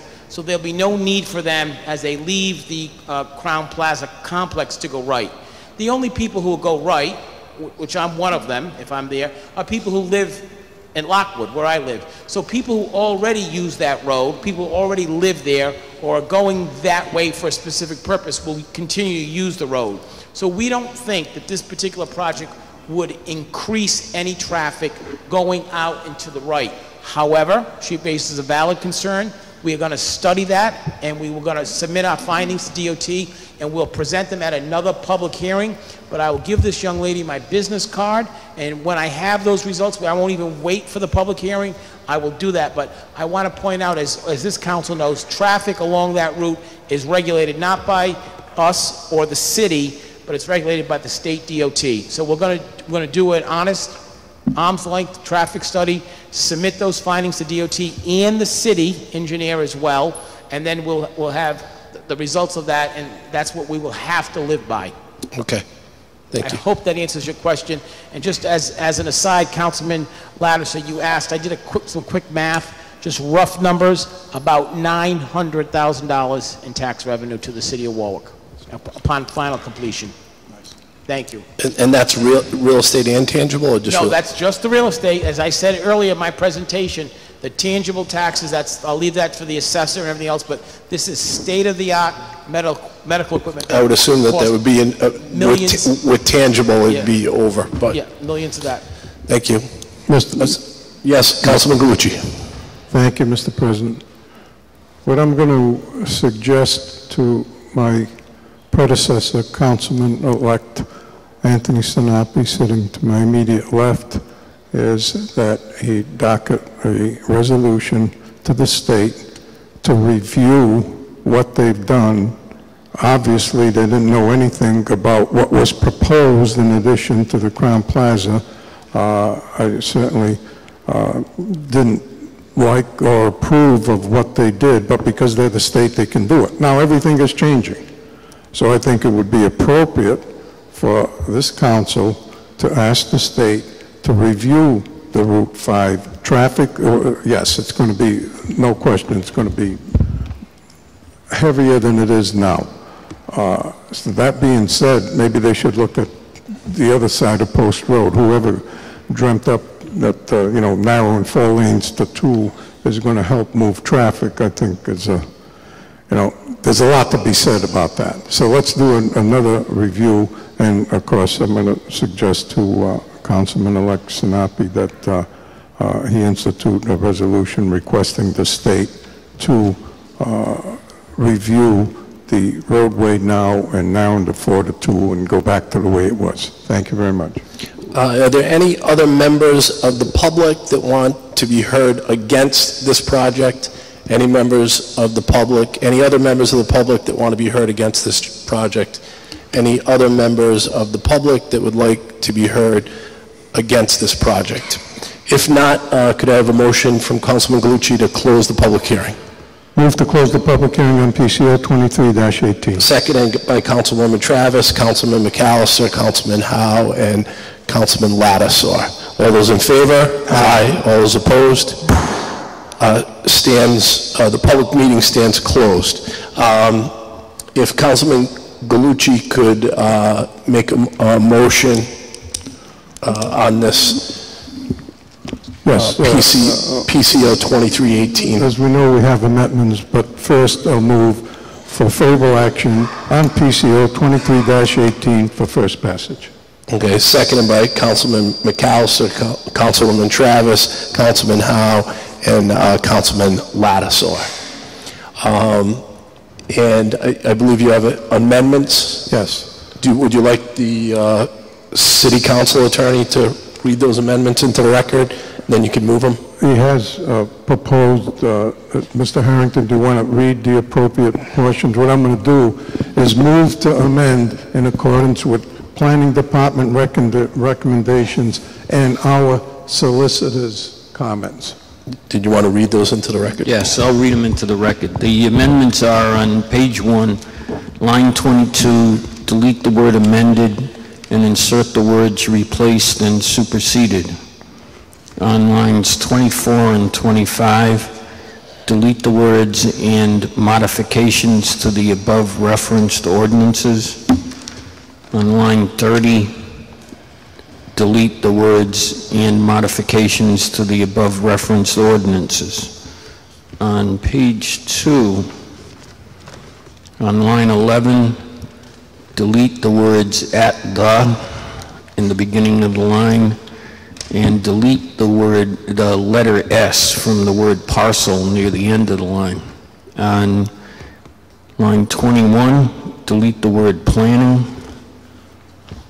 And on the last page, insert a new section 2 that says, upon the effective date of this ordinance, ordinances O98-23, O-3-26, and O-6-23 are hereby repealed.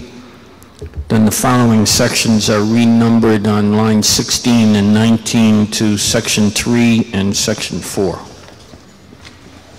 Very good. That's been moved. You're moving that as your amendment, Councilman Galucci, correct? Correct, Mr. President. Do I have a second on the amendment? Councilman McAllister, Councilwoman Travis, Councilman Lattisaw, and Councilman Ricks. Okay, it's been moved and seconded, those amendments. I have, Councilman Corley, I have one question also. This is also subject to the applicant getting all state approvals from Rhode Island Department of Transportation, PAPA, etc.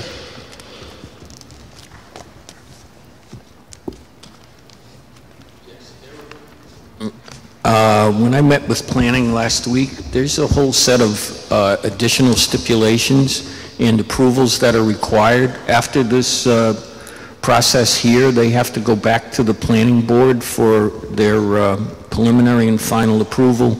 And the decision letter that was issued by the planning department that's in the package of materials that was sent to the council contains those stipulations and the requirements for additional approvals. Okay, and the reason I asked that question, because there was a member of the public that had asked about traffic, etc. And I would suggest that you also call the planning department director, Mr. DePasquale, because there is another upcoming meeting and they do have to get approvals, and if you want input on that process, that'd be the appropriate time to do it. Councilman Corley. I have a question concerning the last page of the zoning change, and that is section 11 on line 11 and 12.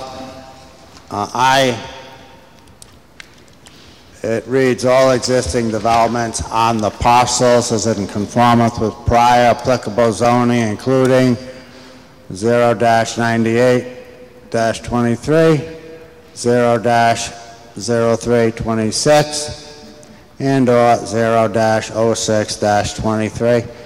And then the very next section is going to repeal the 3 ordinances that are included in section 11. I don't know. I am sorry to say that I did not look up what they were, but I was just curious that if those ordinances are going to be repealed upon the effective date of the ordinance, how does that leave section 11?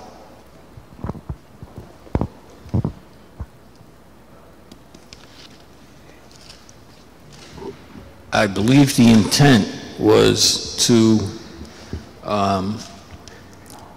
that the existing development is in conformance with those ordinances at this point, and the rest of those ordinances that need to be kept up going forward have been incorporated into the other 10 stipulations.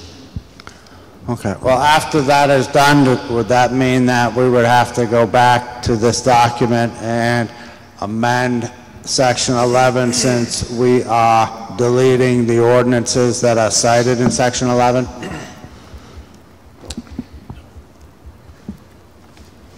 I don't believe so. I believe I would believe, Councilman, that it would second passage, upon second passage. No, I understand and that they are going to be repealed upon passage, and it is probably more of a housekeeping matter concerning our ordinances, and has nothing to do with the substance of the proposal. It's just that I like to see things done completely and finally. So I don't understand why we're leaving. I know it doesn't take effect till it passed, but then you'd have to revisit it to remove the 3 ordinances that have been repealed if we're not going to have junk in our ordinance table. I'm going to have Mr. DePasquale address this, because since these are his recommendations, how's that? Thank you very much. It's a good question. So the planning department has to, by law, find that the existing parcels and the developments are in conformance with the zoning and ordinance that was in place at the time. So what Statement 11 does is establish that the developments that are existing today are in conformance. And with the statute on Section 2 says, it just removes the ordinance that created the overlay districts that were on those parcels. But still, the underlying developments are still in conformance. Remember what we talked about? It's like a sandwich. The underlying is office, and they have their own setbacks. Overlay is PDR A7. That PDR is being stripped back. But the underlying developments within the office are still in conformance.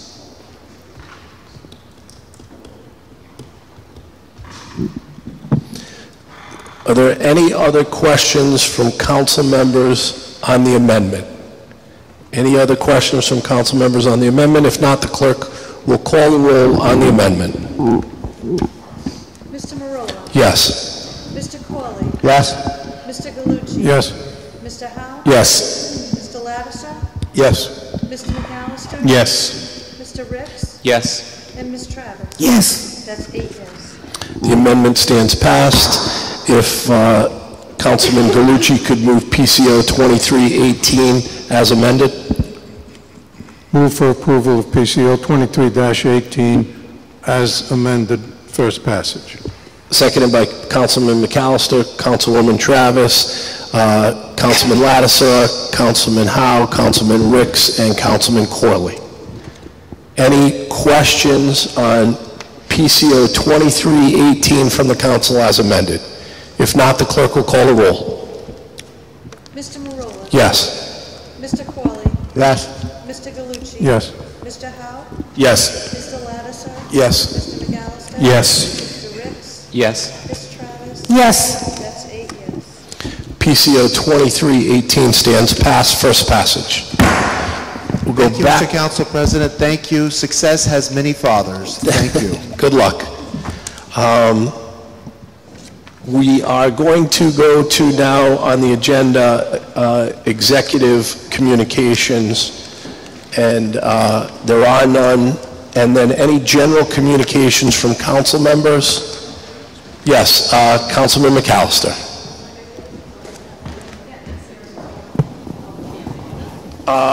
The second, I believe I had announced that the ordinance amending the zoning ordinance of the city of Warwick, sorry, the first one, change in variance to support small business. Is that on for, you want to go forward?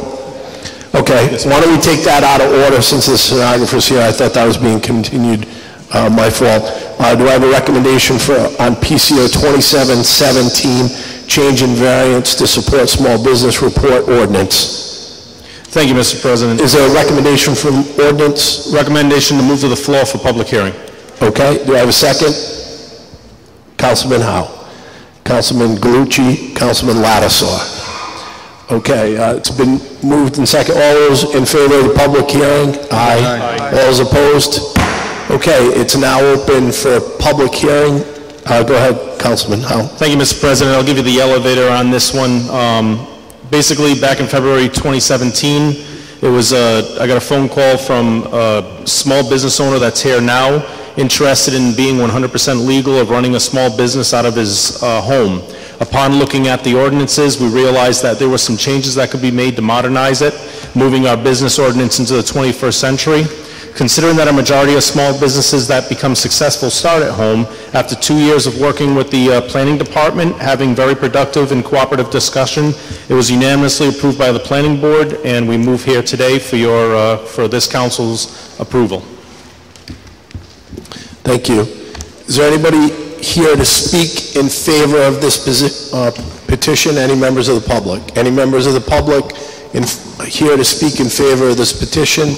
Any members of the public here to speak in favor of this petition?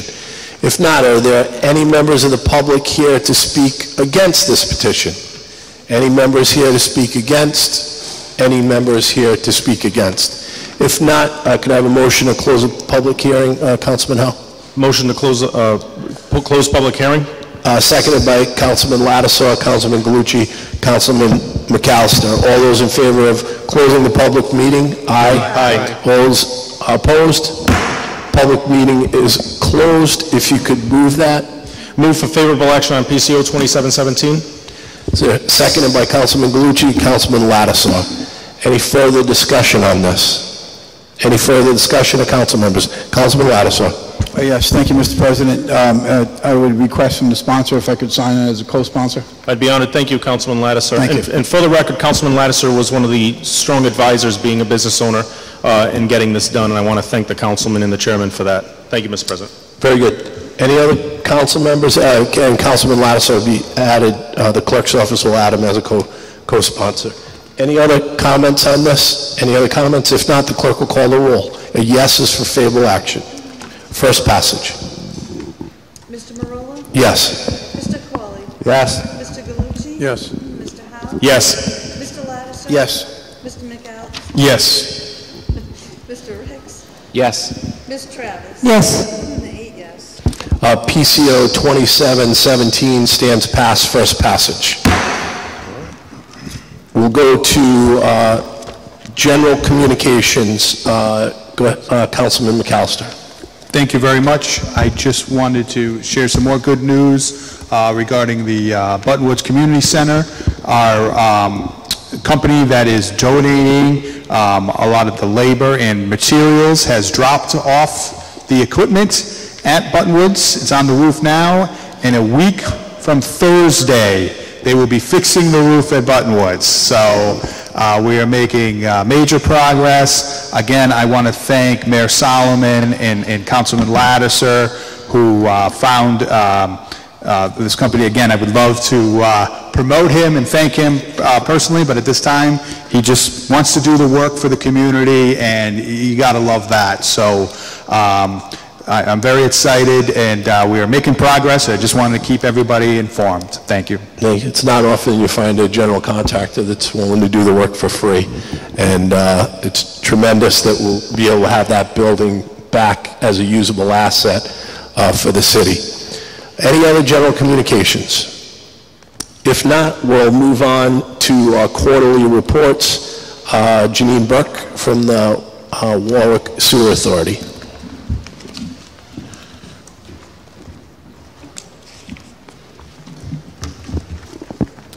Good evening, Council President Marola, Honorable City Council. I prepared a written report for you, and I'm here to answer any questions you have. Just a couple of comments. I wanted to thank you very much. I got a copy of the resolution regarding 30-year loan terms. Appreciate the support on that. I sent that off to the Rhode Island Infrastructure Bank. I also want to thank you for our new board member, Mr. Chardonnay. He's going to be great to work with. And then the only update since the written report was that we have, in fact, started construction in O'Donnell Hill for sewers there. So with that, I'll take questions from any of the council. Janine, there's been some discussion here about the status of different projects, and in particular, is it phase 3 gets a lot of discussion. And also, I haven't asked you in a while, but we had built or the WSA had suggested building a retaining wall because of the floods over by the Warwick Mall. Was that 2011, I guess that was. Time flies. And you're trying to prevent another flood over there. Could you give us the status of your moat, if you will, or the walls to protect? Are you secure now if we have another 100-year event? Yeah, I mean, FEMA was just tweeting about it. At the last storm, we sent them some photos of the levee standing way above the water. So we do feel a lot safer now. And I know that there was an issue with the first retaining wall that was put in the ground with one of the contractors, and it had cost the sewer authority an additional, I think it was $750,000. Last time we had an update on that, you were pursuing your remedies. I think it was regarding a bond or something that they had posted. Can you give us any update on the status of that? That's really a conversation for executive session. Okay. I'm not really at liberty, but I would be happy to schedule that if you'd like to speak with the Sewer Commission Okay. and get the details in executive session. It's ongoing still, or? Yes, we still have not received the reimbursement from FEMA as well, so we're still waiting on that, but supposedly it's coming.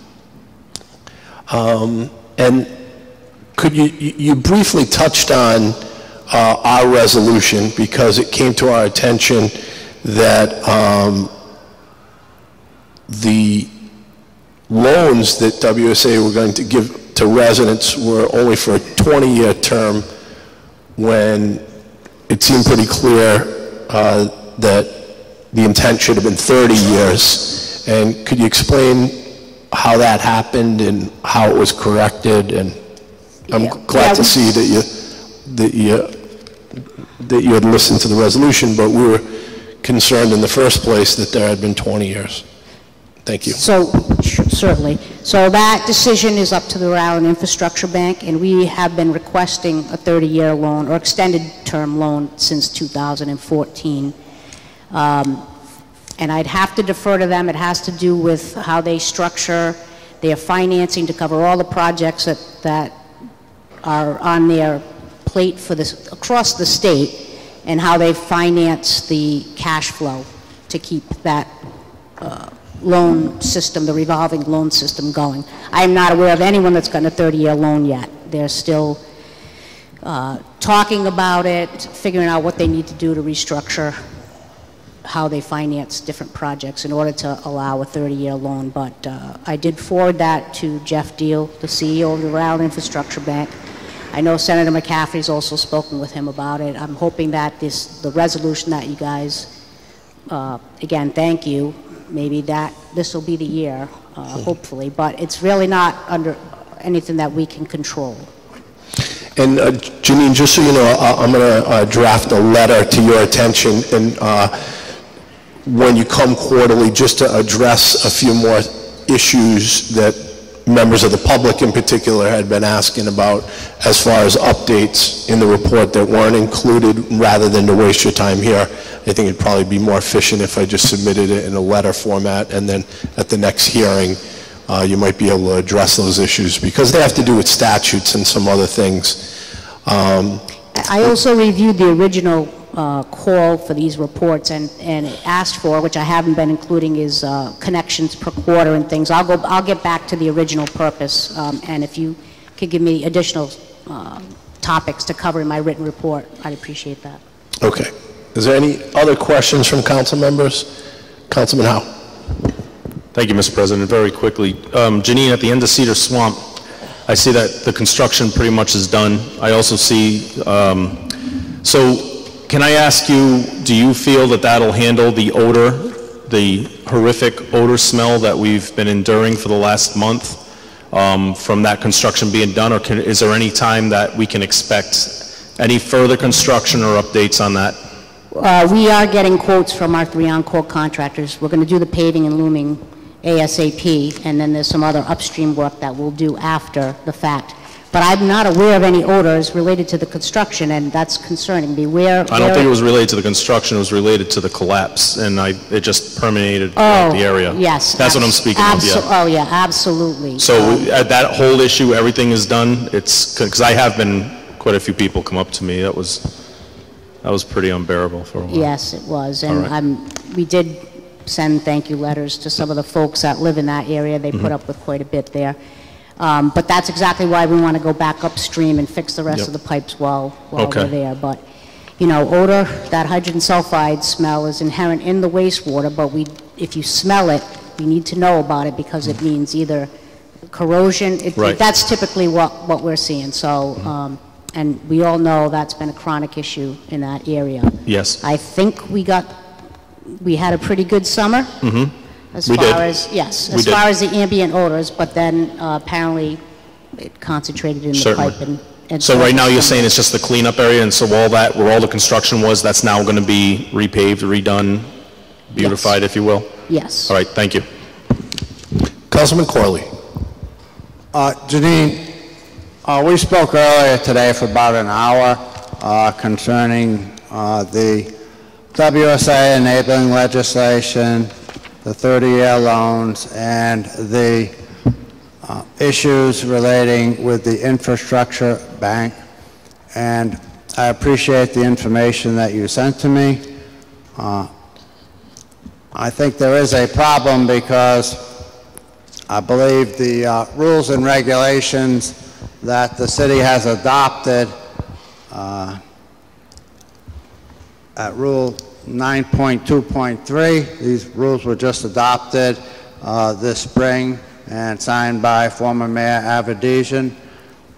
I believe calls for 30 annual payments to be made by people that are the beneficiaries of new sewer installation, and the fact that the infrastructure bank does not offer the 30-year loans or has not to date is an issue. But since that was, we just discussed that today, and you gave me the contacts in order to follow up with the infrastructure bank, that is something I can work with you going forward.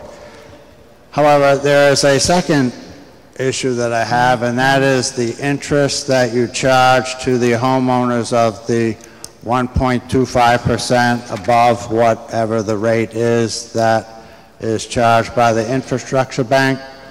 That seems to me to be simply generating income for the sewer association, the sewer authority. It does not seem to be related to the installation of the sewers, and I don't know how that money is accounted for by the sewer authority, but the loan that is set by the state and the income that you receive from the charges that you are assessing each of the properties seem to be sufficient to cover the cost of the installation. And to add the 0.125% just seems an additional tax that they're paying in order to subsidize the sewer authority. Can you please tell me how that is utilized by the sewer authority? The 1.25 is the maximum amount above the average interest rate that we've been charged on a loan that we can charge. So we will look at that to determine how much of an additional charge we would need to cover things like the work that's involved in these loans and the billings and the payments under the construction contracts. But we have had some conversations, my chairman is here this evening, about basically just doing a pass-through if there's no other relief. We're looking at every way right now to try and keep the assessment costs down, and that's absolutely one of them that we're talking about. Okay, but that does not answer my question as to where does the 0.125% show up at the Warwick Sewer Authority as it pertains to the installation of the sewers. Where do you show it in your budget? It would be included with the sewer assessment revenues. It would come in as part of the sewer assessment principal and interest billings and revenues. Okay, well, I still think that is simply an additional tax, and we can discuss that in the future. So noted. And I did learn just recently that some of our sewer projects are actually, we don't get any usage fees because the sewage is sent to West Warwick. I don't know, I think West Warwick was the only other place where Warwick sewers are pumping sewage. Is that correct? O'Donnell Hill is going to West Warwick. We have a few other places, and all the more reason why we need to be made whole for the construction costs, because they're not going to be our users going forward. So I'm sorry, I didn't catch that part. I know you said O'Donnell Hill gets pumped to West Warwick. What was right. it? So we would not, in the future get any usage revenues from those that would help us with debt service or anything like that. So I'm just justifying, that's all the more reason why we need to recoup our construction costs with the assessment. Well, that may be something that we can address. I don't really accept that reasoning without more information. But I would like to have, just follow through and send the information concerning which areas are pumped outside of the city. It's basically Ward 8. Okay. Well, some portions of Ward 9 as well, I believe. Showcase Cinema, Major Potter Road. Okay, if you can just follow through sending that, because I still have many residents in Governor Francis Phase 3 that are still financially stressed by the increase from Phase 2, which I was a part of, and I'm guesstimating that my cost was somewhere around $7,500 to $8,000 for the installation, and now it's tripling within less than a half dozen years, and that's a big jump, and it's very difficult and financially stressing many of the people that live in that area. So hopefully we can work on that and get them some relief. I thought that the 30-year loans might be helpful, but that is going to take some work with the state agency, the infrastructure bank, to find out why 30-year loans are not made available today. I look forward to having those discussions.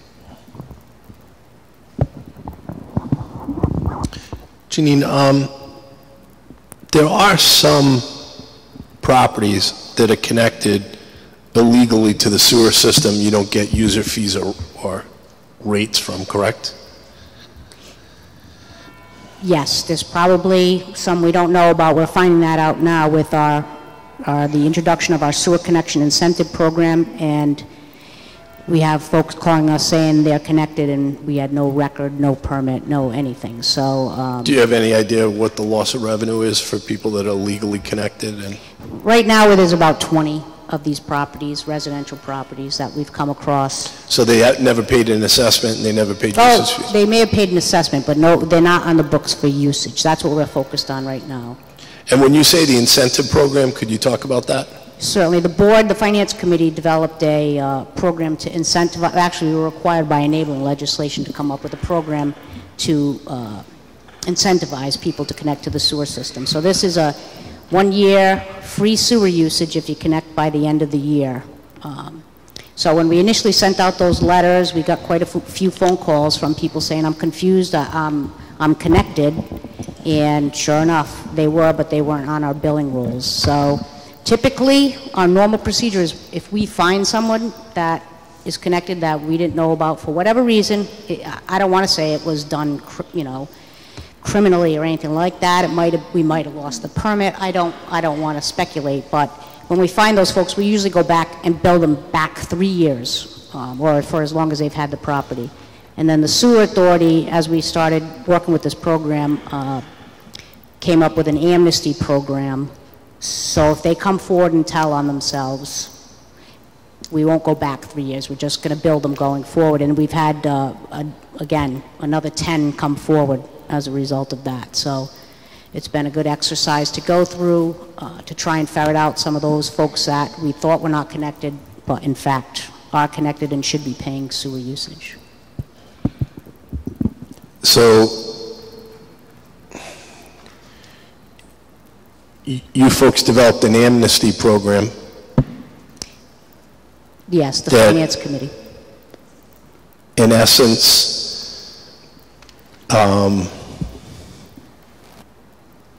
forgives people for not paying? Believe me, legal counsel had a lot to say about it at the table, but basically, yeah, it's we wanted them to come I forward. know there's a specific statute that we have to follow here in the council when we refer to them as abatements, and there has to be a rationale for our abatements. So that's disconcerting when other people that couldn't pay had foreclosures on their homes, yet because, well, if you don't pay your sewer assessment, you have a lien on your home, right? And they could go to tax sale. Right. And maybe I used the wrong terminology. There are properties that go to tax sale for failure to pay sewer bills, are they not? Yes. And those people were honest. The people that were dishonest or didn't know that they weren't getting a sewer bill, I mean, it's kind of hard to not know that you're flushing your toilet and it's going someplace else and you're not getting a bill. You'd be very surprised, the general public that we deal with, they get the water bill and they think it's the sewer bill. So they think they're connected. They get the Kent County water bill, they think they're connected to Warwick sewers. It's a lot of, people don't really understand. I've had people call me, they have a person pumping out their septic system and they're paying a sewer bill. Something's wrong with that, but they don't understand. The general public really does not have a good concept of what they're paying for and what goes on. So is there a statute that allows you to abate, if you will, sewer bills for any reason? The board has discretion to abate bills for different reasons. These aren't really abatements because they weren't billed, and I guess this is just our standard operating procedure is to go back 3 years, and that's based on a tax collection statute, state statute, I believe. So we're not doing our normal practice in this particular instance with these limited number of folks that have come forward. And you're saying you have that power in your enabling legislation it just bothers me that there's no procedure that who's given amnesty for what reason and who isn't, and who gets to make that decision, who gets to wave the magic wand as to whether they're going to have a tax sale on their property or not, because they were, they always say ignorance of the law is no excuse. So if I didn't see the speed limit sign, it doesn't mean that I didn't have to follow the law. And understood. The board felt that getting more users on board in the short term, so they're not going to get the free year of sewer usage. They're going to get billed starting now and going forward, and that's the revenue that keeps coming in. So the board felt it was worth it to set up this amnesty program in order to increase and get as many folks on the books to share the costs as possible. Now, what are you doing to identify other properties that are discharging into your system and not paying?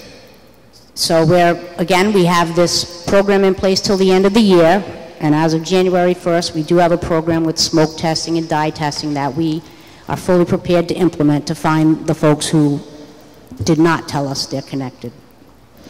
I'm assuming that if you're on Smith Street, for example, and there's 20 houses on that street and 15 are connected, are you contacting the 5 that quote-unquote are not connected yet and asking if they're connected? Because if their response is, no, we're not connected, and then they come back someday and say, we want to take advantage of the amnesty program, well, they were already disingenuous to begin with, and I don't think that they should have the benefit of the amnesty program.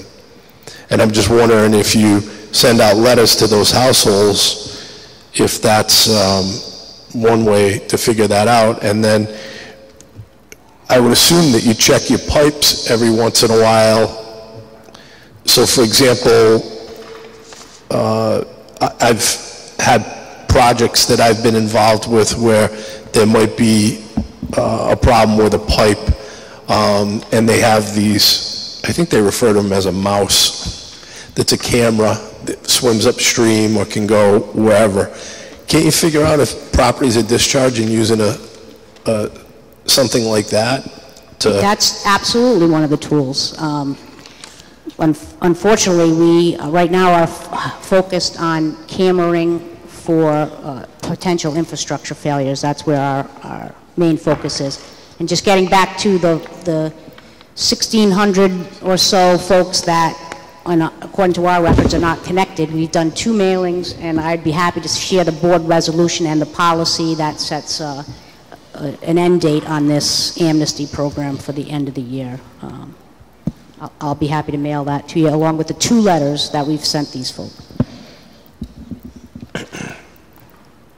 And those projects, the sewer construction projects that WSA currently has, Governor Francis Phase 3, Northwest Gorton Pond, O'Donnell Hill, Bayside projects, how much of the loans or monies have been received from the Rhode Island Infrastructure Bank for each one of those projects?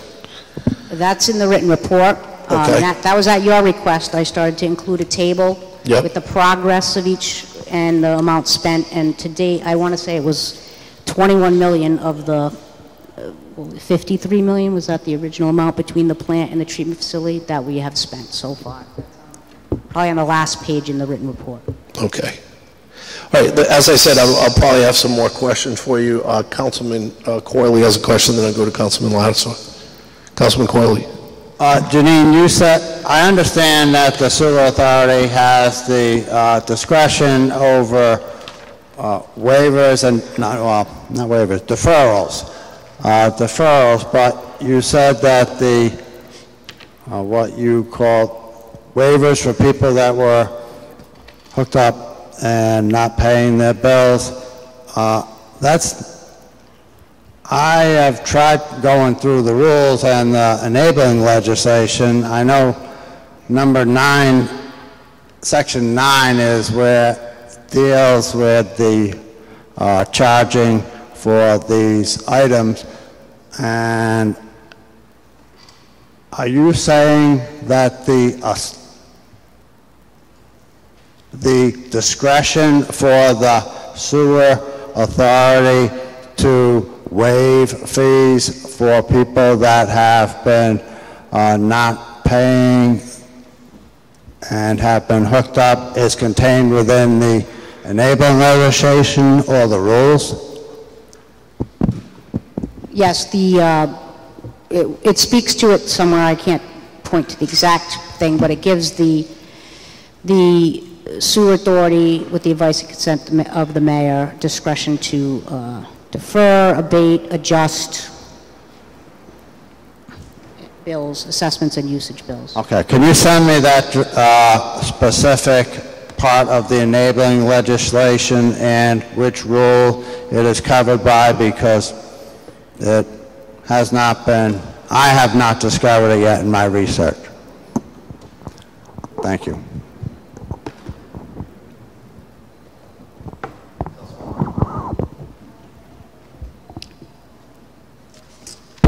Councilman Lattiser. Thank you, Mr. President. Janine, I just want to touch on the letter that you referred to that was sent out. As a matter of fact, I was one of the people who contacted you about the verbiage in that letter. And just to go, and I'm not talking amnesty or anything of that. What I'm talking about is we go back to the beginning when we formed the Warwick City Council Sewer Review Commission.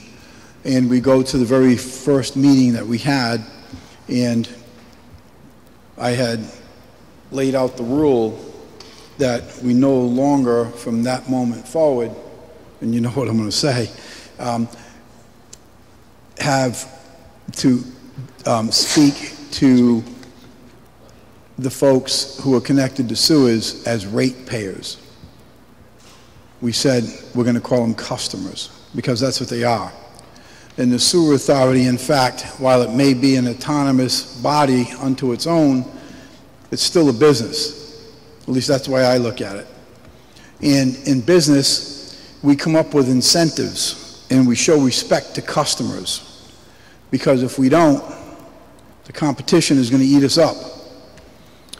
In the sewer authority's case, you don't have competition, but what you do have is you have customers. And unfortunately, the history of the sewers in the city of Warwick has never been a mandatory connection. And this is where our big issue lies. This is where our failed infrastructure lies. This is where the cost today lies. This is where the cost of new construction today lies. So now the question is, so how do we get the customers to want to connect? And I think that the letter that you sent out was a great beginning. It was an offer. It was extending an incentive like we do in the private sector. So if you buy 3 of these, we'll give you 1 of these. Or buy in the month of January, we're going to give you 20% off because we don't have any work. In the private sector, we come up with incentives. You're coming up with an incentive, and that incentive is to induce people who are not connected to sewers. Again, I'm not talking the amnesty. It's a whole separate issue the Council President was referring to. The issue here is to create an incentive to make the customers want to do business with you. Because when they do business with you, this is in perpetuity. This isn't like, oh, you're only going to do this one time. This is in perpetuity. And the sewer authority needs to encourage the customers to want to do business with you. And doing business means to give them an incentive to hook up, and then going forward, making sure that they're a happy customer. And a happy customer is to provide a good service at an affordable price.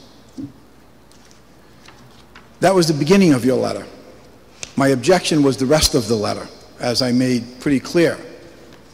I would have been much happier if you would have left it as an incentive for the customers or future customers to hook up, as opposed to some of the other verbiage down below about what will happen if this doesn't happen and that doesn't happen and this doesn't happen. I would like to see the sewer authority send out a letter that says, hey, Mr. and Mrs. Homeowner, we want you to be our customer. And here's the reasons why we want you to be our customer. And forget about all the other stuff. I don't like the intimidation or the inferences or whatever that accompanies sometimes these offers, whether it be from the sewer authority or private sector. So I'm very much in support of doing those incentives to make the customers want to do business with the sewer authority. Because until you get the customer base increased, the folks that have sewers now are going to be paying a higher rate than they should. Thank you.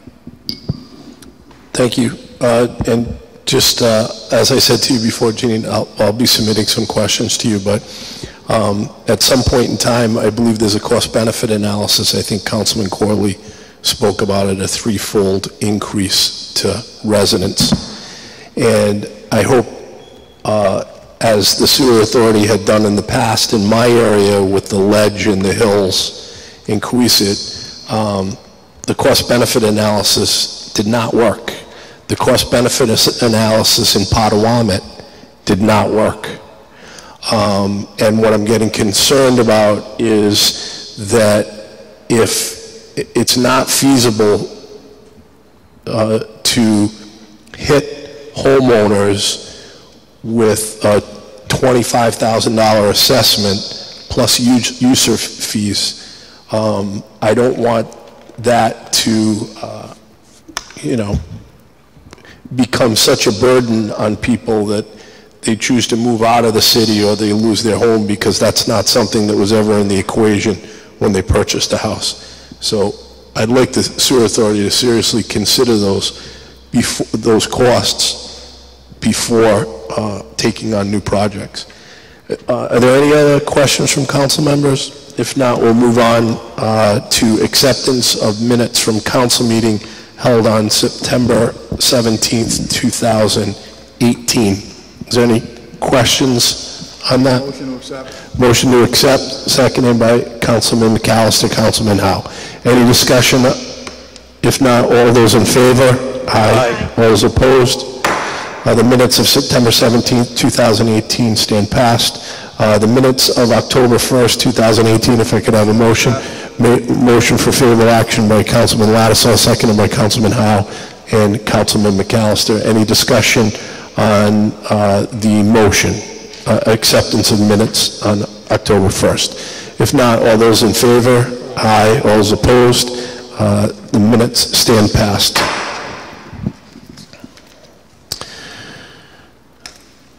The presentation by the Warwick School Department regarding its budget for the 2018 fiscal year and its request for a supplemental appropriation, we had agreed to continue again, and we will come up with a new date on that. I know the school department is getting us final audited numbers for the previous year, which is crucial to any decisions that the council needs to make. Next item on the agenda is public comment, Rule 41. After general communications and prior to the consent calendar, at each council public hearing meeting, there shall be a 15-minute period during which citizens may comment about Warwick city government issues subject to the following stipulations. The total period of time for public comment shall be 15 minutes. Comments need to be brief in order to allow as many citizens as possible to participate. The topics for comment shall be issues directly affecting city government. City council members will not respond to questions during the public comment period. The public comment session will terminate at the expiration of 15 minutes. A waiver of this provision requires unanimous consent of the council. There were 3 members of the public that signed up, 4 members of the public that signed up. So we'll do 4 minutes each, okay. So Betty O'Leary is the first member.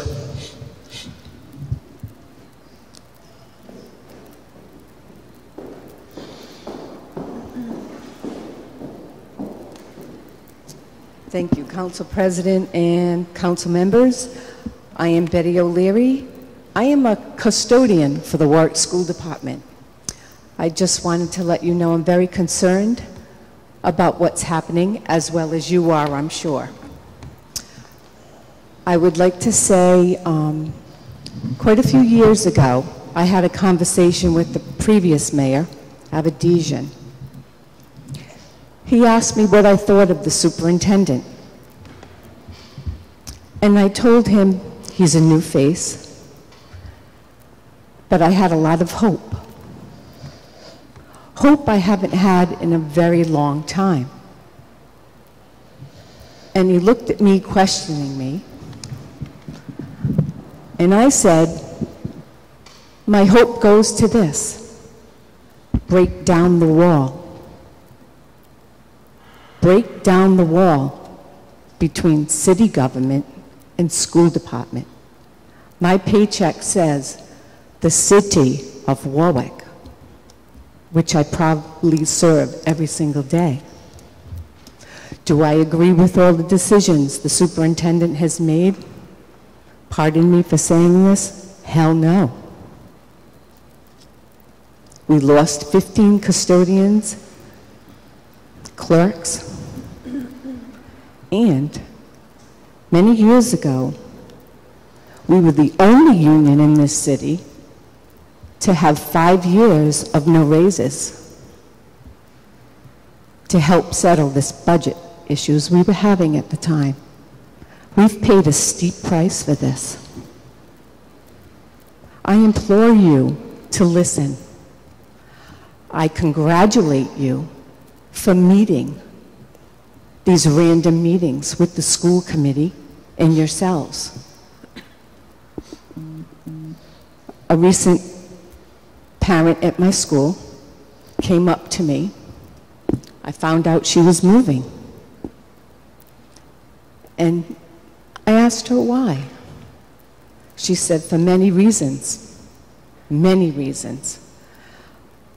As she started explaining, I said to her, don't give up on us. And her response to me was, they've already given up on me. When you were voted into office, you were voted to help support the city. I'm asking you, I'm imploring you to please do that. It's not an easy decision that we have to make, but I do know one thing. The health of our buildings is paramount. I can't do my job. I cannot. But I also want to remind you that in my job, I am the police department in that school, making sure that school is safe every single day. I am the fire department, going through routine checks of emergency systems and lighting and make sure that all the hallways are clear. I just don't clean toilets. I am the Department of Public Works in that building, cleaning storm drains, roof drains, doing minor mechanical work every single day, making itself very safe for the 340 people that I serve in that school every day. Proudly, I might admit. 30 seconds. And I would like to say this. I am Parks and Recreation as well. I cut the lawn. I do snow removal. So when you look at me, don't look at me as a custodian. Look at someone who serves this city proudly. And you know what? I implore you, work with us. We need your help. That's time. This community has suffered enough, and I thank you for your time. Thank you. Next person is Tracy McDermott.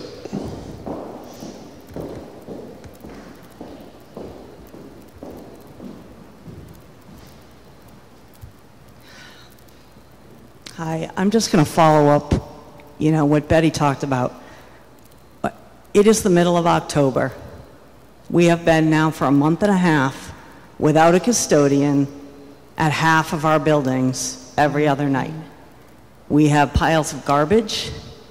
I'm in a K-2 class, so we have snacks. We have juice. We have bugs. We have fruit flies.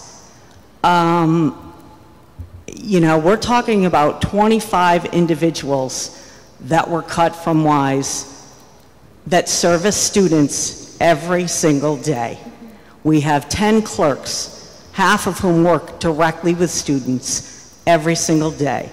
We have 15 custodians that not only clean our buildings, but are there every night to lock up, to make sure the buildings are secure. We have after-school programs that are not happening across the district. Kids every single day who have nothing to do after school because programs were cut because there's no one in the building to make sure it's secure and it's cleaned. I understand you have budget issues. The school department has budget issues. You have ping-ponged this back and forth for 6 months. We knew about the budget in May. In April, there was an audit, a program audit. You chose not to hear it here for whatever reason. Every month, postponed, and for some reason, you don't want to hear the presentation. So I'm not sure what's going on there. I came in August. You postponed it then, the meeting with the school department. I came in September. You postponed it again. I'm here in October. You've postponed it again. And whether it be their decision, your decision, I've seen the audit. I was there at the school department when it happened. I haven't seen it here, and I've been here. I was also here in August when Mr. Ricks had on the docket the sale of Christopher Road School. Well, there's some money, don't know how much it is, that potentially could go back to the school department, that could reinstate the WISE union members that have been cut. But that was tabled in August. Oh, and it was tabled again in September because it was on the docket then too, waiting to hear how much money was going to come in from the sale of Christopher Roads. But that has been tabled apparently till after the elections. just like the school department presentation. You know, while city council members, school committee members, the mayor, whoever, think it's some sort of a political, you know, ball to be tossed back and forth, we work in these schools every day. Those children go to these schools every day. The expectation is that they are clean, they are safe, and they have the ability to have programs after school provided to them, whether it be by PTAs, PTOs, or anybody else. And they don't have that. So while we deliberate how much money, zero money, whatever it is, as you table it month after month, think about the students, please. Thank you. Cindy Farah?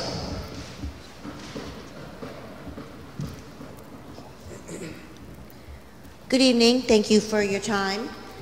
Well, for once in the last few years, I'm thinking it's a pretty exciting time in the city of Warwick and for all us, the citizens. As some of you may or may not know, I've been in an ongoing discussion with the ex-mayor and the city council for over 3 years regarding regulating Airbnbs in our city.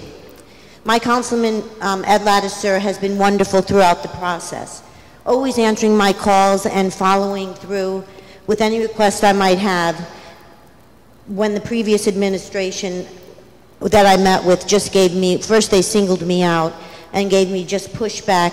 I was treated poorly, I was lied to, and I was ignored. And I no longer feel that way. That's why I was so happy to read in the Warwick Beacon that Mayor Solomon has put forth a series of initiatives to improve the efficiency of our government with transparency and government operations in place. He's going to have the government work more effectively and make it more convenient to do business in this city, which is so important. And he's going to make sure that the concerns are addressed in a timely fashion. And since I'm 3 years in my battle, that's really important to me. I'm really excited right now because this is the good government foundation that he's been working towards all these years. And I can finally see the light at the end of the tunnel of my fight and a positive change for our fine city. So I thank all of you for your time and your effort, and especially you, Mr. Lattiser. Thank you. Last speaker is Joanne Schofield.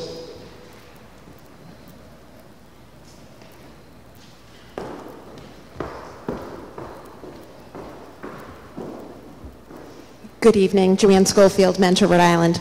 In addition to being president and CEO, I just wanted to give you the update that I'm also the program coordinator at Warwick Vets because we had one of our employees left our team after the budget cuts and we're not able to replace her. But in the process, I was able to see something that I wanted to share with you. A young woman came down to see her mentor, and I thought she said, "My mentor, Laura, where's Laura?" And there was no Laura there. And so I said, "Oh, why don't you just hang out with us? You can hang with us, no problem." And she's like, I was like, "You can go back to class. If Laura comes, I'll call you down." I didn't realize that her mentor's name was Nora. And as soon as I sent the young lady back to class, Nora came in. So I went to the office and asked for the young woman to be sent down. When she walked into that room and saw her mentor, I literally had goosebumps. She ran across the cafeteria and hugged her like you wouldn't believe. And these are the kinds of relationships that we've been able to build in the Warwick Public Schools through the Warwick Mentor Program. And I'm just planting those seeds with you that we really need to have the funding restored, because as much as I love seeing those things and being the program coordinator again for the first time in 20 years, I really need to be out in the community and building more relationships to help sustain and grow the program once that funding is restored. So thank you for your time, thank you for your passion. I know you all believe in the Warwick Mentor Program, but it's time to get the funding back so that we can help to make even more of an impact with more kids that really need those positive adults. Thanks. Thank you. Next item on the agenda is announcement of appointments. There are none. Announcements requiring confirmation. There are none. Consent calendar, PCR 16818, a resolution relative to bids, committee report, finance. Move favorable action. For favorable action, Councilman Lattiser. Move favorable action on PCR 168-18. Seconded by Councilman McAllister. Councilman Howe. Go ahead, Councilman. Thank you, Mr. President. First item is bid number 2016-171, State of Rhode Island Software, favorable action. 2019-122, Gutter and Tube Brooms, favorable action. 2019-124, Snowplow Blades, favorable action. 2019-125, Repair Parts for snowplows has become PCR 169-18. 2019-131, Various Parts has become PCR 170-18. 2019-134, Road and Control, favorable action. 2019-146, Scott Air Pack, favorable action. 2019-147, Landscape Architectural Design, favorable action. 2019-148, Health and Dental Insurance Consultant, favorable action. 2019-162, Bull Gear and Safety, favorable action. 2019-163, Police Recruitment, favorable action. 2019-167, Transmissions, favorable action. 2019-169, Software Support, favorable action. 2019-170, Emergency Generator Repair has become PCR 171-18. 2019-166, State of Rhode Island Ice Melt, favorable action. Concludes the bid package. Thank you.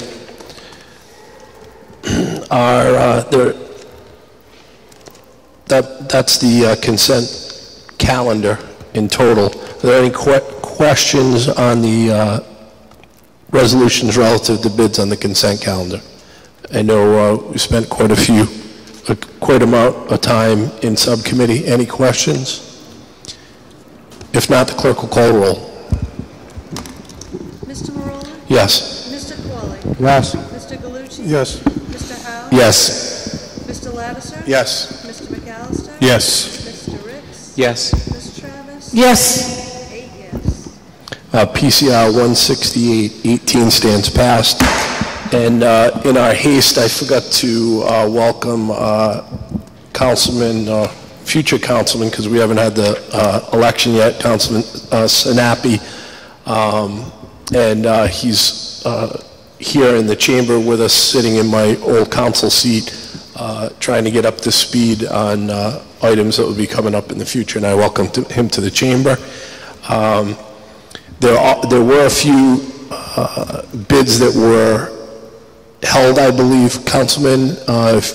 It's bid number 2019-125. Yes, that's correct, Mr. President. And if I may follow your lead, I would like to take a moment as Finance Chair to also welcome Philip. And Philip, I forget your last name again, I'm sorry.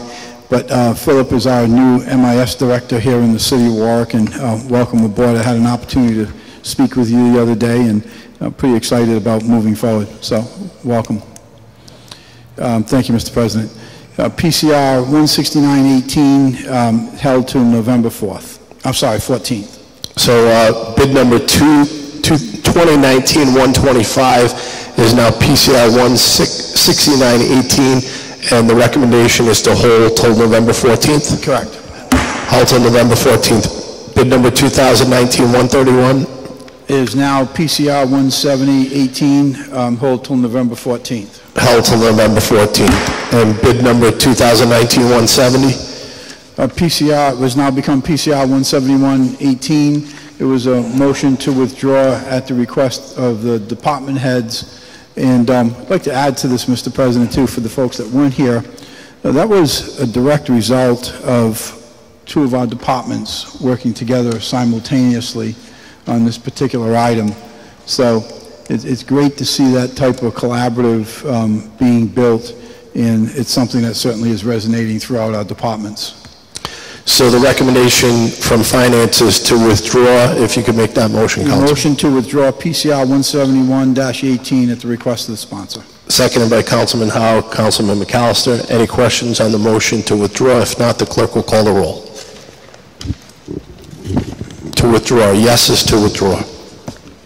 Mr. Marola? Yes. Mr. Qualley? Yes. Mr. Galucci? Yes. Mr. Howe? Yes.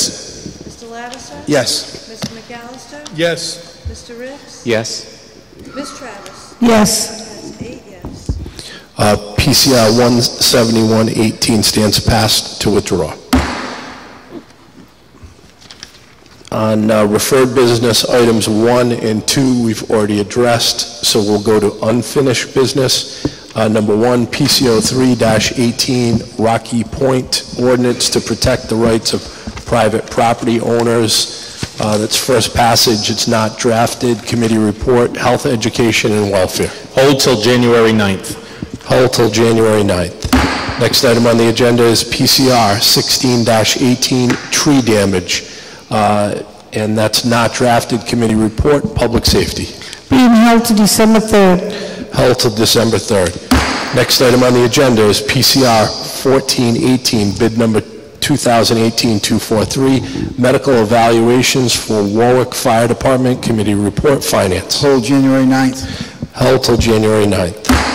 Next item on the agenda is PCR 127-18, a resolution regarding the school department, and I believe that was, committee report, finance. Hold November 14th. Held till November 14th. Next item on the agenda is PCR 131-18, a resolution to reopen Howland Road to Evergreen. Committee report, public safety. Favorable action. For favorable action, Councilman Howe. Move for favorable action. Seconded by Councilman Lattiser, Councilwoman Travis, Councilman McAllister. Any discussion, Councilman? Howe. Thank you, Mr. President. This was just simply Councilman Lattiser and myself went over to some business owners, and as you're aware, as was mentioned in committee, there was a plan to have a business in that location that fell through in association with RIAC. And so since it fell through, the businesses are kind of just sitting there. The local businesses that are still established in that area are kind of just sitting there with the fencing surrounding them. So this is a way to give them some easement and some relief where they can have more access to traffic to their businesses. So it's going to send it to the planning board to see what we can do, if we can move forward with that, Mr. President. Councilman Lattiser.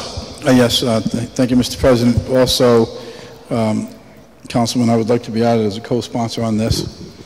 And in addition to that, for my colleagues on the council, if you recall, when we had approved this particular item, we did so because of promise. And the promise was that we're going to be seeing additional business and we're going to be receiving additional tax revenue, and this is going to be for the betterment of the city and a positive note for the taxpayers. Well, that hasn't happened because the promises, for whatever reason, haven't been forthcoming. The activity of business and tax revenue has never materialized, and that's not what we voted for. What we voted for was something that was going to be a mutual benefit to an entity and to the taxpayers. This has become one-sided. I, for one, want the road back. Thank you. Thank you. Any other discussion on PCR 131-18? If not, a yes is to approve the resolution. The clerk will call the roll. Mr. Marola? Yes. Mr. Qualley? Yes. Mr. Galucci? Yes. Mr. Howe? Yes. Mr. Lattiser? Yes. Mr. McAllister? Yes. Mr. Ricks? Yes. Ms. Travis? Yes. That's 8 yes. PCR 131-18 stands passed. Next item on the agenda is PCR 152-18, a resolution relative to abatements. Committee report, finance. Hold January 9th. Held till January 9th. Next item on the agenda is PCR 164-18, formerly 2019-120, maintenance and service contracts for fire generators. Committee report, finance. Favorable action. Favorable action for action, Councilman Lattiser. Committee recommends favorable action on PCR 164-18. Seconded by Councilman Howe and Councilman McAllister. Any discussion? Any discussion on the recommendation? If not, a yes is to approve the maintenance and service contract for fire generators. Clerk will call the roll. Mr. Marola? Yes. Mr. Qualley? Yes. Mr. Galucci? Yes. Mr. Howe? Yes. Mr. Lattiser? Yes. Mr. Foster? Yes. Mr. Ricks? Yes. Ms. Travis? Yes. That's 8 yes. PCR 16418 stands passed. Next item on the agenda is PCR 165-18 Sub A, formerly 2019-131B, various replacement auto parts. Committee report, Finance. Till November 14th. Held till November 14th. Next item on the agenda is for referral and advertising. That's PCO 2418, an ordinance amending the zoning ordinance of the City of Warwick, DT Realty Properties LLC petitioner, Scordum Development LLC, and Expo Realty LLC owner. And that's just going for referral and advertising? Correct. Okay, we'll move to unanimous consent. Ward 1, anything for unanimous consent? Pass. Ward 2? Pass. Ward 3? Pass. Ward 5? Pass. Ward 6? Pass. Ward 7? Pass. Ward 8? Pass. Ward 9 passes. We'll defer to Councilman Galucci for the docket session. Move to adjourn to the docket session. All those in favor? Aye. All those opposed? We'll move to the docket session. Ward 1, anything to docket? Pass. Ward 2? Pass. Ward 3? Pass. Ward 5? Pass. Ward 6? Pass. Ward 7? Pass. Ward 8? Pass. Ward 9, I pass, and have a good evening.